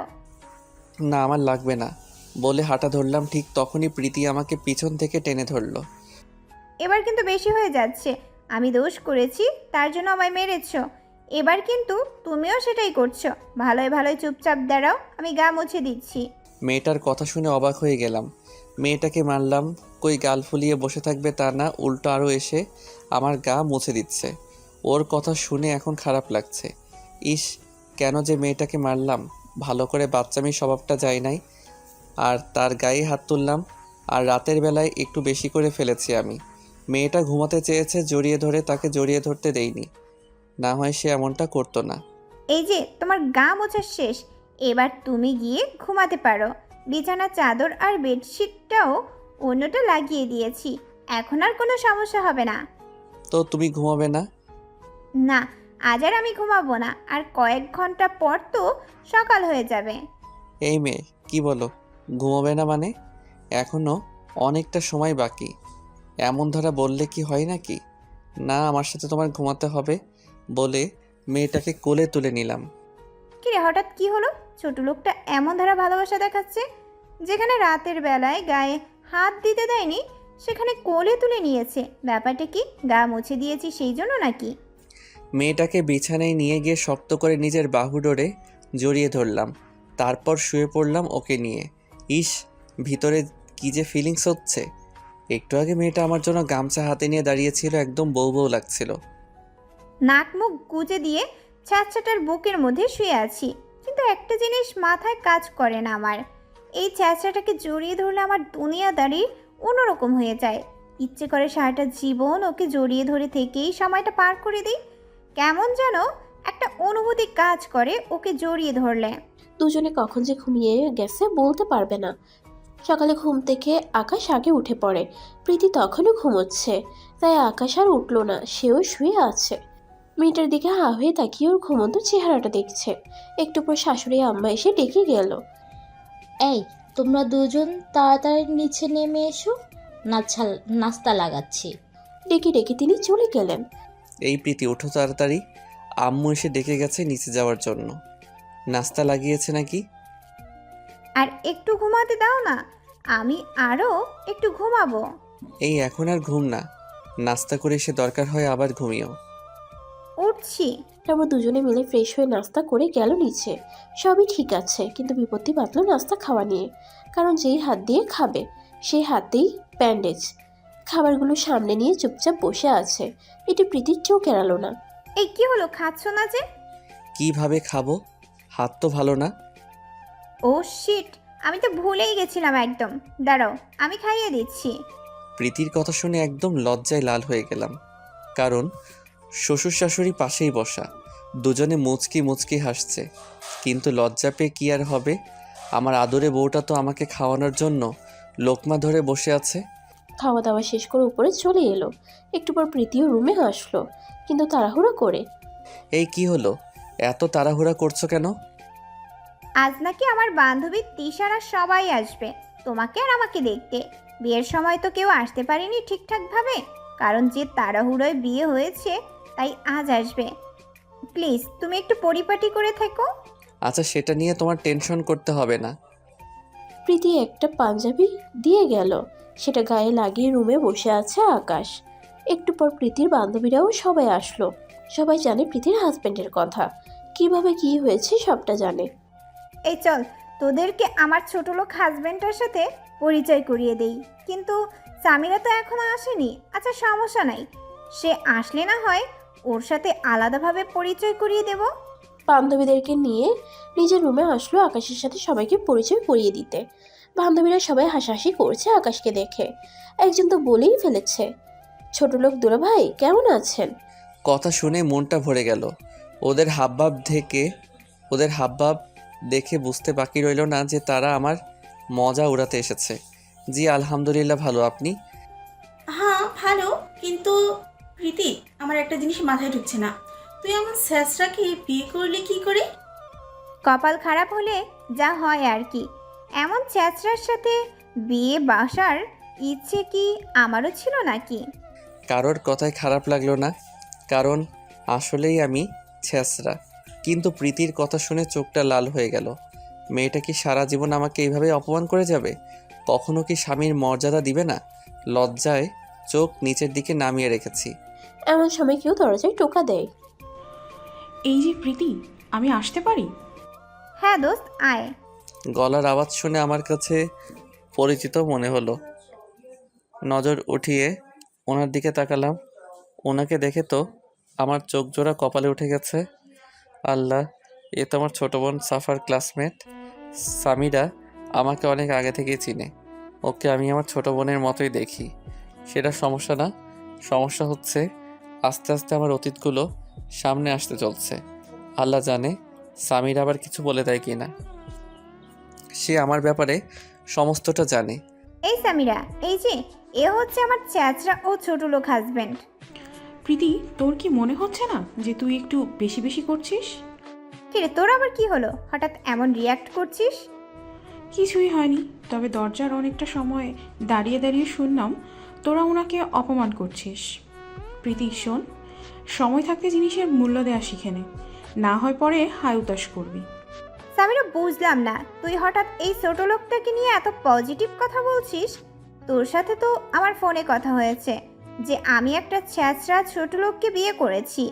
এখন তো কিছুই বলছিস না, কিন্তু হঠাৎ এখন কি হলো যে উল্টে গেলি? তখন কিছু বলিনি, কারণ একটা মানুষকে না দেখে তো আর বিবেচনা করা যায় না। তাছাড়া তুই এখন ওনার স্ত্রী আর উনি তোর হাজব্যান্ড, সো সম্মানটা তোর থেকে আশা করাই যায়। মানা না মানা সেটা তোর ব্যাপার, কিন্তু লিগেলি তুই আর উনি কিন্তু হাজব্যান্ড ওয়াইফ। ওহ বুঝেছি, ছোট লোকটাকে দেখে তোর মায়া লেগে গেছে, তাই তুই কিছু বলতে পারছিস না। এত দরদ লাগলে নিজেই ওর গলায় ঝুলে পড়। প্রীতির কথা শুনে সে সহ বাকি বান্ধবীরাও সবাই হাসতে শুরু করে। শোন, সময়ের চাকাটা উল্টো ঘুরবে। এখন হয়তো আমার কথাগুলোর মজা উড়াচ্ছিস, এমন একটা সময় আসবে তখন চার হাত পা একসাথে গুজিয়ে কান্না করলেও সময়টা আর ফিরে পাবি না। আর কি বললি, ওনাকে ছোট লোক? যার পুরো নামে শহর চলে, যার বাসার কাজের লোকও তোর বাবার চাইতে কয়েক গুণ বেশি কোটিপতি, তাকে বলছিস ছোট লোক? মানে কি বলছিস ঠিক বুঝলাম না। আল্লাহ, এখন তো ফেঁসে যাব। মেয়েটা আমার সমস্ত ইতিহাস ফাঁস করতে চলেছে। না, ওকে আটকানো দরকার। সে মানেটা কি সেটা বলতে যাবে, তার আগে ওকে আটকে দিলাম। এই যে, আপনি একটু চুপ থাকবেন প্লিজ? আপনি কী সব বলছেন উল্টাপাল্টা, প্লিজ চুপ করেন। সামিরা চুপ হয়ে গেল, কারণ সে আকাশের চোখের মিনতি লক্ষ্য করেছে। চোখ দুটো মিনতি করছিল সে যেন কিছুই না বলে, তাই সেও চুপ হয়ে যায়। কিরে সামিরা, কথা বলছিস না যে, কথাগুলোর মানে কি? মানে টানে কিছু না, এখন বাদ দে এইসব কথা। আছিস কই? একটু আনন্দ করব তা না, কি সব লাগিয়েছিস? আচ্ছা বল, এখন তোদের কি অবস্থা সবার? হ্যাঁ, ভালো। তো হ্যাঁ, ভালোই আছি। টপিকটা বাদ দিলেও প্রীতির মাথার মধ্যে সামিরার কথাগুলো বারবার বাড়ি খাচ্ছে। কথাগুলো যেন তার ভিতরে কোনোভাবেই হজম হচ্ছে না। ধুর, যা হবে হোক। আচ্ছা আকাশ, তুমি একটু নিচে যাও, আমরা বান্ধবীরা সবাই একটু আড্ডা দিব। ওকে, তোমরা আড্ডা দাও, আমি নিচে যাচ্ছি। নিচে গিয়ে সোফায় বসে আছে। এমন সময় শাশুড়ি আম্মা এসে বললেন, বাবা, তুমি নিচে বসে আছো যে? আম্মু, আসলে অনেক দিন পর ওর বান্ধবীরা এসেছে, একটু ভালো করে টাইম স্পেন্ড করুক, তাই আর কি নিচে নেমে এসেছি। সেটা কেমন কথা? তুমি ওর হাজবেন্ড, তুমি থাকলে সমস্যা কি ছিল? না আম্মু, সমস্যা না, থাক না, বাদ দিন। ওকে, তোমাদের যা ভালো লাগে করো। আমি রহিমাকে দিয়ে চা পাঠিয়ে দিচ্ছি, বসে বসে চা খাও। তারপর তিনি চলে গেলেন। সোফায় বসে আছি আর একটু আগের কথা ভাবছি। মেয়েরা এক অদ্ভুত জাতি, নিজের প্রেস্টিজের জন্য নিজের জামাইকেও ছোট করতে দ্বিধাবোধ করে না।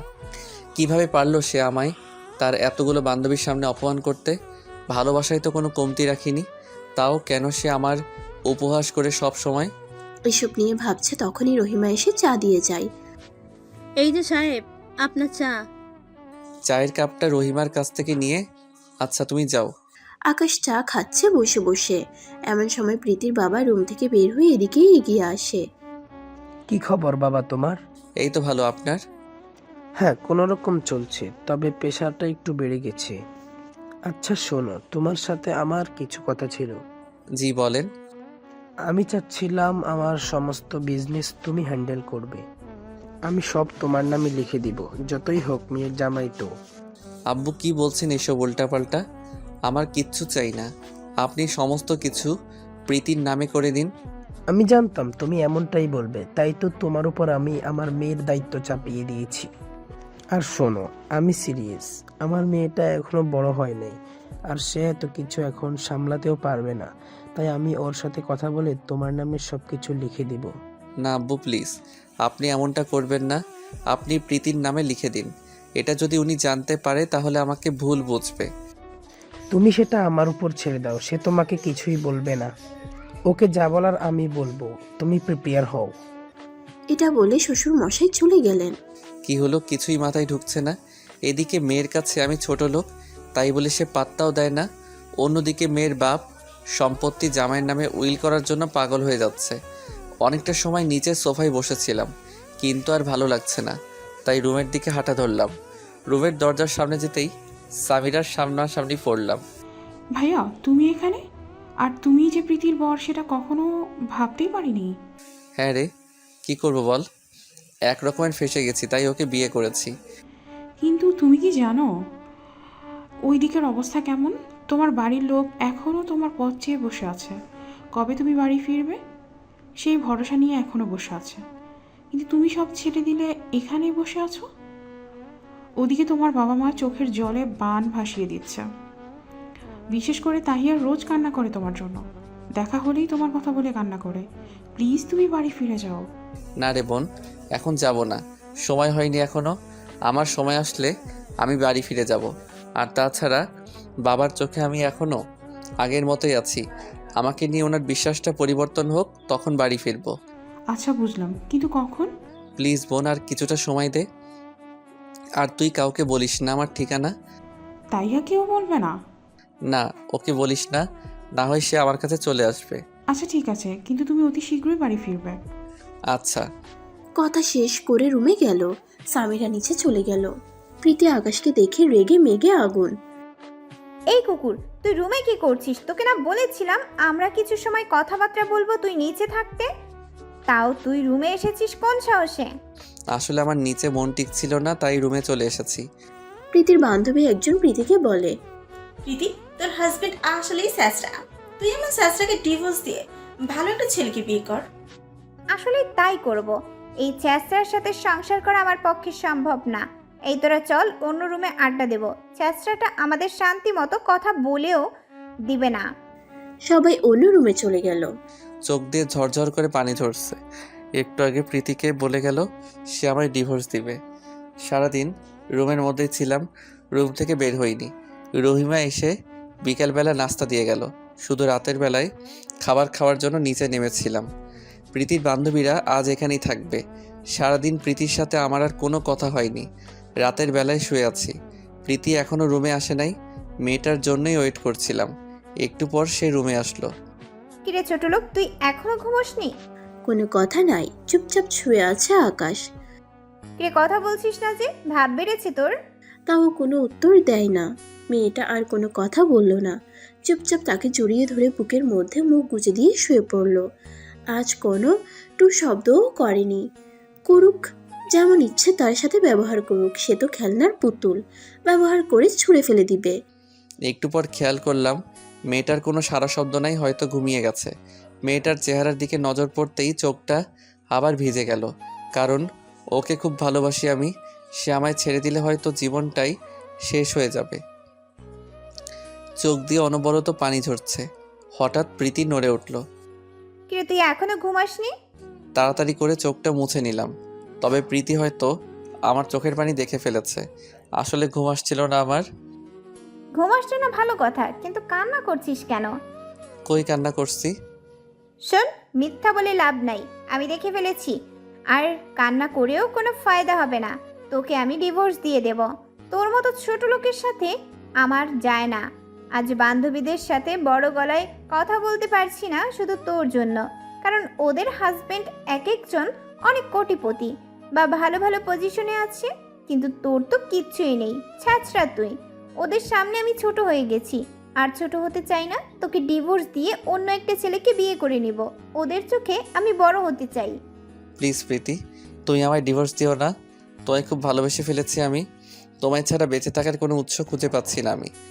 এই ছোট লোক, ভালোবাসিস মানে কি? হ্যাঁ, তুই ভালোবাসিস বললেই কি হবে নাকি? তোর মতো কুকুরের বাচ্চাকে আমি কখনোই ভালোবাসবো না। তুই আমার যোগ্যই না। নিজেকে কখনো আয়নায় দেখেছিস কিরকম লাগে তোকে দেখতে? হাহ, চলে এসেছে ভালোবাসতে। মুখ অন্যদিকে ঘুরিয়ে নিল আকাশ। চোখের পানি যেন প্রবাহমান নহরের মতো বইতে চলেছে। চোখের পানিগুলো আড়াল করে মুছে নিল। আচ্ছা, ডিভোর্স দিয়ে দিও, সমস্যা নেই, কিন্তু এখন ঘুমিয়ে পড়ো। হ্যাঁ ঘুমোচ্ছি, তুইও ঘুমিয়ে পড়। কোনো কথা বলল না আর আকাশ। প্রীতি ঘুমিয়ে গেছে, কিন্তু সারা রাত আকাশ আর ঘুমোতে পারেনি। খালি একটা কথাই বারবার মাথায় ঘুরছিল তার, টাকা পয়সা আর পজিশন। এই কয়েকটা জিনিস এই সব জায়গায় ম্যাটার করে, কেউ আসল মন দেখে না। একদম রাতের শেষ ভাগে চোখটা লেগে এসেছে তার। সকালে ঘুম থেকে উঠে দেখে 10টা বাজে। প্রীতিও বিছানায় নাই। তার মানে আজ সে তার আগেই ঘুম থেকে উঠে পড়েছে। বিছানা ছেড়ে উঠে গেল আকাশ। এক সেট কাপড় হাতে নিয়ে ওয়াশরুমের দিকে যাবে ফ্রেশ হতে, ঠিক তখনই প্রীতি নিচতলা থেকে উঠে রুমে আসে। প্রীতির চোখ মুখ লাল হয়ে আছে, বুঝাই যাচ্ছে মেয়েটা কান্না করেছে। চোখের কোণে পানিও জমে আছে। এই প্রীতি, কি হয়েছে তোমার? কান্না করছো কেন? এই ছোট লোকের বাচ্চা, তোর জন্য সবটা হয়েছে। বলে ঠাস করে আকাশের গালের মধ্যে কষে থাপ্পড় বসিয়ে দেয়। গালে হাত দিয়ে অবাক দৃষ্টিতে প্রীতির দিকে চেয়ে আছে আকাশ। কি করলাম আমি? হুট করে এমন বিহেভ কেন করছে সে? আচ্ছা, আমি কি করেছি? এই ছোট লোক, কি করেছিস তুই জানিস না? আমার বাপকে পটিয়ে রেখেছিস কেন তুই? তোকে ছাড়া কিছু দেখি কিচ্ছুই বোঝে না উনি। কি ধুল পড়িয়েছিস তুই আমার বাপকে, যে তোর নামে সব কিছু উইল করে দিবে? আমি কি জানি সেটা তুমি তোমার আব্বুকে গিয়ে জিজ্ঞেস করো। এই ছোট লোকের আবার আমার মুখের ওপর কথা বলছিস? তোর জন্য হয়েছে সবটা। তুই আমার লাইফে আসার পর কোনো কিছুই আমার ঠিকঠাক যাচ্ছে না। নিজের বাবা পর্যন্ত সন্তানকে ছেড়ে তোর উপরে ভরসা করছে। কেন আমার মধ্যে কিসের কমতি আছে যে আমি ওনার বিজনেসের দেখাশোনা করতে পারবো না? ভালোই তো প্ল্যান করে ফেলেছিস। শুরুতে আমার জীবনটা বরবাদ করলি, এখন আবার বাবাকে পটিয়ে সমস্ত সম্পত্তি হাতাবার চিন্তা ভাবনা করেছিস। এই যে প্রীতি, মুখ সামলে কথা বলো। তোমার বাবার সম্পত্তির উপরে আমার কোনো লোভ নেই। উনি নিজ থেকে যেচে এসেই বলেছে তিনি সমস্ত কিছু আমার নামে উইল করে দেবে। এই হয়েছে, থাক, এখন আর সাধু সাজতে হবে না। আমি জানি তোর মতলব খারাপ, তুই বাবাকে বলে সমস্ত কিছু আমার নামে করে দিবি, আর না হয় তোর নামে করে দিলে সেটা তুই আমার নামে করে দিবি। ওকে ঠিক আছে, আমি সমস্ত কিছু তোমার নামেই করে দিব। আর একটা কথা মাথায় রেখো, তোমার বাবার এই 2 টাকার সম্পত্তির উপরে আমার কোনো লোভ নেই। আমার যা আছে সেগুলো দিয়ে তোমার বাবার মতো 100টা প্রতিষ্ঠান দাঁড় করাতে পারবো। বলেই মুখে হাত দিয়ে ফেললাম। আল্লাহ, এটা কি বলে ফেললাম আমি? মুখ ফসকে নিজের অতীত সামনে নিয়ে আসতে চলেছি। বাহ ছোট লোক, তুই তো দেখছি গলাবাজি করতেও ওস্তাদ। তোর যদি এত কিছুই থাকতো তাহলে তুই অন্যের ঘরে ঘর জামাই থাকতি না, আর মানুষের কৃপাও তোর দরকার পড়তো না। ছাগল পাঠা কোথাকার।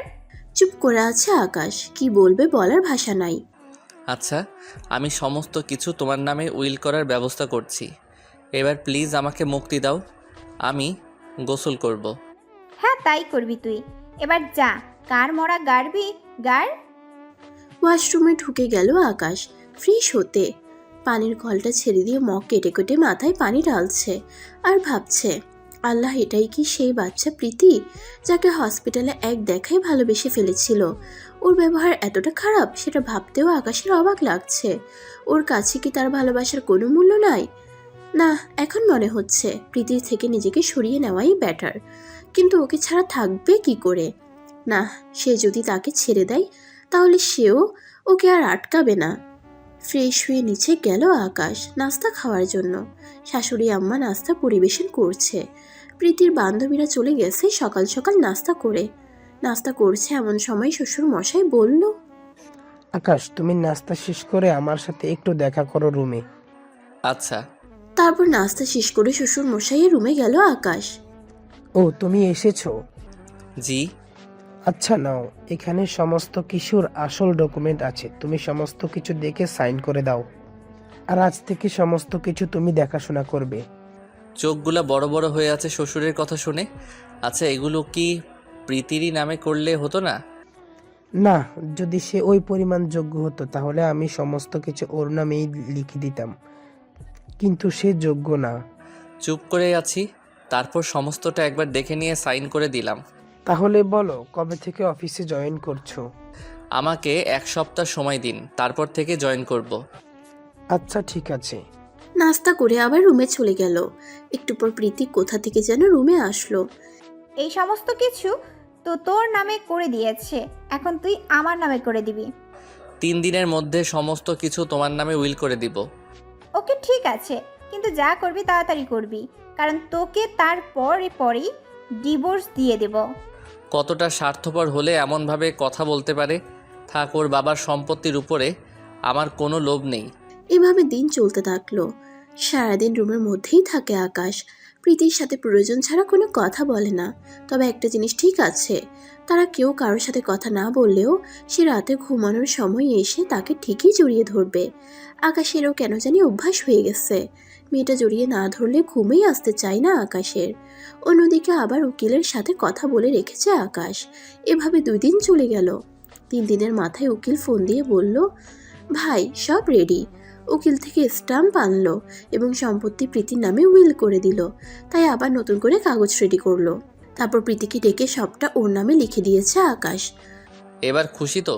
হ্যাঁ, তবে কিছুটা অসন্তুষ্ট, কারণ আমি একজন উকিলের সাথে কথা বলেছি ডিভোর্সের ব্যাপারে। সে নাকি 1 সপ্তাহ পর আসবে। কোথায় জানি কাজে গিয়েছে। ভেবেছিলাম সম্পত্তিগুলো নিজের নামে করে নিয়ে তোকে ডিভোর্স দিয়ে দেব, কিন্তু আমার আরও 1 সপ্তাহ সময় নষ্ট করতে হবে। ও আচ্ছা, সমস্যাই নেই, মাত্র 1 সপ্তাহই তো, দেখতে দেখতে চলে যাবে। আচ্ছা থাকো, আমি একটু ছাদে যাব। বলেই ছাদে চলে আসলো আকাশ। প্রীতি কতটা নির্দয়বান সেটা ভাবতেই কষ্ট লাগছে।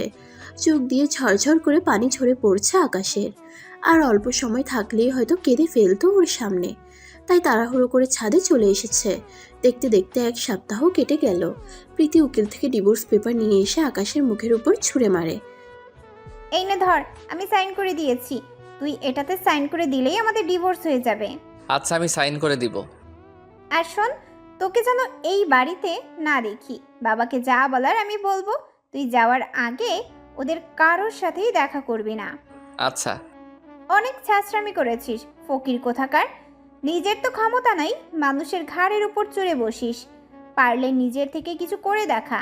কিছুই বলল না আকাশ, শুধু শুনে গেল। বলে যাও, কারণ এখন তোমার সময়। ডিভোর্স পেপারটা হাতে নিয়ে ঘর ছেড়ে চলে আসলাম। চোখের পানি দিয়ে পুরো শার্ট ভিজে গেছে আকাশের। আসার সময় বাসার কাউকেই কিছু বলেনি। চলে গেলাম আবার নিজের দুনিয়ায়। অন্যদিকে প্রীতির আব্বু প্রীতিকে জিজ্ঞেস করে, কি রে মা, আকাশ কোথায়? আব্বু চিটারটা পালিয়ে গেছে। পালিয়ে গেছে মানে কি বলছিস উল্টা পাল্টা? হ্যাঁ বাবা, ঠিকই বলছি। সে তোমার কাছে ভালো সেজে তোমার সমস্ত সম্পত্তি হাতিয়ে নিয়ে চলে যেতে চেয়েছিল, কিন্তু আমার জন্য তা পারেনি। রোজ রাতে আমায় মারতো সে তোমার সম্পত্তির জন্য। বলতো তোর বাবার সব সম্পত্তি নিয়ে তোকে ছেড়ে দিব। মা, তুই ওইসব বলিসনি কেন আমাদের? ছি, ওর ভিতরে এতটা হারামিপনা ছিল, আমার ভাবতেও ঘৃণা হচ্ছে। কিভাবে বলবো বাবা, তুমি যে কসম দিয়ে ওর সাথে আমার বিয়ে দিয়েছো, তার উপরে সে আমায় বলেছে তোমাদের কিছু বললে সে তোমাদেরকেও মেরে ফেলবে। বাবা, তাই ভয়ে বলিনি। আর আমি চাই না তোমরা এটা জানো যে তোমার মেয়ে সুখে নাই, এতে তোমাদেরও তো কষ্ট হবে। মারে, তুই আমাকে আগে বলতি একটু করে জাস্ট, তাহলে ওর 12টা বাজিয়ে দিতাম আমি। আর তাহলে কি ও এখন আমাদের সমস্ত সম্পত্তি হাতিয়ে নিয়ে চলে গেছে? না বাবা, তা পারিনি। আমি কৌশলে ওর থেকে সমস্ত সম্পত্তি আমার নামে করে ফেলেছি, সে বুঝতেও পারেনি। সাব্বাস, এই না হলে আমার মেয়ে। আব্বু, দেখতে হবে না কার মেয়ে? হ্যাঁ তাই তো, আমার গর্ব তুই। দুনিয়া কেমন আজীব। আকাশের কোনো দোষ নেই, অথচ তাকে উল্টো ফাঁসিয়ে দিল। কিন্তু সমস্তটা করেছে প্রীতি। দিন গড়িয়ে রাত হলো, প্রীতি এখন খুশিতে আত্মহারা। কিন্তু বিপত্তি বাঁধল রাতে। সে এখন ঘুমাবে কি করে, কাকে জড়িয়ে ধরে ঘুমোবে? ছোট লোকটাকে তো বাসা থেকে তাড়িয়ে দিয়েছে। মনটা খারাপ হয়ে গেল একদম। কি করবে ভেবে পাচ্ছে না সে। রাতের বেলায় 1 সেকেন্ডের জন্যও তার ঘুম আসেনি। সারা রাত ছোট লোকটার কথা মনে পড়েছে ওর। ইচ্ছে করছে সে যেখানে আছে সেখানে গিয়ে ওকে জড়িয়ে ধরে ঘুমাতে। ওর বুক ছাড়া যে ওর ঘুম আসে না। খুব ইচ্ছে করছে আকাশকে জড়িয়ে ধরে ঘুমাতে, কিন্তু আফসোস সে চলে গেছে। কেমন যেন একটা চাপা কষ্ট অনুভব হচ্ছে, কিন্তু কেন হচ্ছে সেটা সে নিজেও জানে না। ইচ্ছে করছে ওকে আবার ঘরে ফিরিয়ে নিয়ে আসতে, কিন্তু না, তার সম্ভব না, কারণ ওকে তো তাড়িয়ে দিয়েছে। চোখ দিয়ে পানি পড়ছে ছোট লোকটার জন্য। সে নিজেও ভেবে পাচ্ছে না, যাকে সে 2 চোখে দেখতে পারে না তার জন্য চোখ থেকে পানি কেন ঝরছে। তবে একটা জিনিস সে বারবার চোখের সামনে ভেসে আসছে, যে সে আকাশকে জড়িয়ে ধরে ওর বুকের মধ্যে মাথা গুঁজে দিয়ে শুয়ে থাকাটাকে। রাতটা উর্ঘুমা কেটে যায়। সকালবেলা উঠে সবাই মিলে একসাথে নাস্তা করতে বসে। প্রীতির আব্বু টিভিটা ছেড়ে দেয় সকাল 10টার খবর দেখার জন্য। নাস্তা করছে আর টিভিতে খবর দেখছে। এমন সময় টিভির স্ক্রিনে একটা ছবি ভেসে আসে, যেটা দেখে বাসার সবাই থ হয়ে যায়। নিউজ প্রেজেন্টার বলে, আজ বিকেল 3টায় রাষ্ট্রপতি নিজে আকাশ নামক একজন যৌনক ব্যক্তিকে অভিনন্দন জানাবেন, যিনি আবার দেশের গভর্নমেন্টকে লিগ্যাল প্রসেস আর্মস তৈরি করে দেবেন, যা তিনি আগেও করেছিলেন দেশের কল্যাণের জন্য। তবে তিনি মাঝে এইসব ছেড়ে দিয়েছিলেন কোনো এক কারণে। তিনি আবার সরকারের সাথে চুক্তিবদ্ধ হয়েছেন, যাতে করে অন্য দেশের কাছে মাথা নত করতে না হয় আমাদের দেশের সরকারকে। সরকার তার সমর্থনের 200 বিলিয়ন টাকা উপহার দেবেন। স্যালুট জানাই আকাশ মাহমুদকে, দেশের জন্য হয়ে কাজ করবেন এমন সন্তান সবার ঘরে ঘরে জন্ম নিক, সেই প্রত্যাশাই করছি। প্রীতির বাবা তো কপালে হাত দিয়ে ফেলে এমন নিউজ দেখে। প্রীতির চোখও বড় বড় হয়ে যায়। তার মানে সে ঠিক কথাই বলেছিল, আমার বাবার মতো 100টা প্রতিষ্ঠান সে দাঁড় করাতে পারবে, তার এমন ক্ষমতা আছে। সমস্ত নিউজ চ্যানেল একই খবর প্রচার হচ্ছে। প্রীতির যেন বিশ্বাসই হচ্ছে না। একটু আগে নিউজ প্রেজেন্টার যা বলল তার কাছে সমস্তটাই স্বপ্ন মনে হচ্ছে। অন্যদিকে প্রীতির বাবার যেন কোনো দিকেই হিসেব মিলছে না। আকাশের এত কিছু থাকার পরেও সে আমার সম্পত্তির লোভ করলো কেন? তার তো কোনো কিছুরই অভাব নেই। কথাটা কেন যেন হজম হচ্ছে না। যার কাছে কোটি কোটি টাকার সম্পদ, সে আমার অল্প সম্পত্তির জন্য লোভ করবে? জিনিসটা কেমন যেন বেমানান। তবে কি প্রীতি আমার সাথে মিথ্যা বলল? না, সে এমনটা কেন করবে? সে আমার মেয়ে, সে এমনটা কখনোই করবে না। তবে আকাশের বিষয়টাও নজর আন্দাজ করতে পারছি না। না, এর পিছনে আসল কাহিনী কি সেটা আমায় খুঁজে বের করতেই হবে। প্রীতি নিজেকে চার দেওয়ালের মাঝে বন্দি করে রেখেছে। তার যেন কিছুই ভালো লাগছে না, কেমন যেন ঘোলাটে হয়ে গেছে সমস্ত কিছু। পিছনে কি ঘটেছে তার জন্য কিছু মাথাতেই কাজ করছে না। ঠিক করেছে কি ভুল তার কাছে উত্তর জানা নেই। 3টা বাজতে চলেছে। দেশের গণ্যমান্য ব্যক্তিরা সবাই একটা মজলিসে একত্র হয়। বাংলাদেশ বর্ডার গার্ড হতে শুরু করে প্রশাসনিক আরও অনেক সিনিয়র কর্মকর্তারা সেখানে রয়েছে। বিশেষ করে রয়েছেন রাষ্ট্রপতি। তিনি আকাশকে অভিনন্দন জানানোর জন্য একগুচ্ছ গোলাপের তোড়া নিয়ে সকলের সামনে আকাশের হাতে তুলে দেন। রাষ্ট্রপতি স্পিকার হাতে নিয়ে দু একটা কথা বলে সকলের সামনে, পরে আকাশের হাতে স্পিকার তুলে দেন। আসলে কি বলবো নিজেরও জানা নেই, তবে এইটুকুই বলবো, দেশের জন্য আবার কাজ করতে পেরে নিজেকে গর্বিত মনে হচ্ছে। আগেও দেশের জন্য কাজ করেছি, তবে কোনো এক কারণে এসব থেকে নিজেকে দূরে সরিয়ে নিয়ে গিয়েছিলাম। কিন্তু পরে অনুভব করলাম, না, উপরওয়ালা যেহেতু মেধা দিয়েছে তাহলে সেটাকে কোনো কাজে না খাটিয়ে নষ্ট কেন করব। তাই আবার নেমে পড়লাম দেশেরই কল্যাণে। সবাই আমার জন্য দোয়া করবেন। বলে স্টেজ থেকে নামতে যাবে, ঠিক তখনই 2টা পরিচিত মুখ সামনে পড়ে। নিজের চোখেই বিশ্বাস করাতে পারছে না আকাশ। মানুষগুলো যে তার চোখের সামনে, মাথাটা নিচু করে দাঁড়িয়ে আছে। কেউ একজন মায়াভরা কণ্ঠে, বাবার সাথে কথা বলবে না? চুপচাপ দাঁড়িয়ে আছে আকাশ। কোনো কথা বের হচ্ছে না মুখ দিয়ে। চোখের পানিগুলোই তার সর্বসময়ের সঙ্গী। চোখের কোণ বেয়ে পানি বের হচ্ছে। বাবা, আমায় মাফ করে দে। বলে সকলের সামনে আকাশের পায়ে পড়ে যেতে নিলে আকাশ তার বাবাকে ধরে ফেলে। বাবা, কি করছো তুমি এসব? সন্তানের কাছ থেকে পিতা ক্ষমা চাইবে, এর থেকে জঘন্য কাজ আর কি হতে পারে? মাফ চাওয়া ছাড়া আমার আর কোনো উপায় নেই। তোকে যে ভুল বুঝে ঘর থেকে বের করে দিয়েছিলাম, গতকাল যখন নিউজ দেখে জানতে পারি যে তুই দেশের জন্য এই কাজ করতি, তখন বিশ্বাস কর কলিজাটা খুশিতে চওড়া হয়ে গিয়েছে। যে আমার ছেলে কখনোই খারাপ কাজ করেনি, সে সব সময় ভালোর সাথে ছিল। তোর কাজকর্ম আমাকে চোখে আঙুল দিয়ে দেখিয়ে দিয়েছে যে তুই কোনো ভুল করিসনি। ভুল ছিলাম আমি। তোর পুরো কথা না শুনে সেদিন রিয়েক্ট করে ফেলেছিলাম। হ্যাঁ বাবা, বাদ দাও। এমন সময় রাষ্ট্রপতি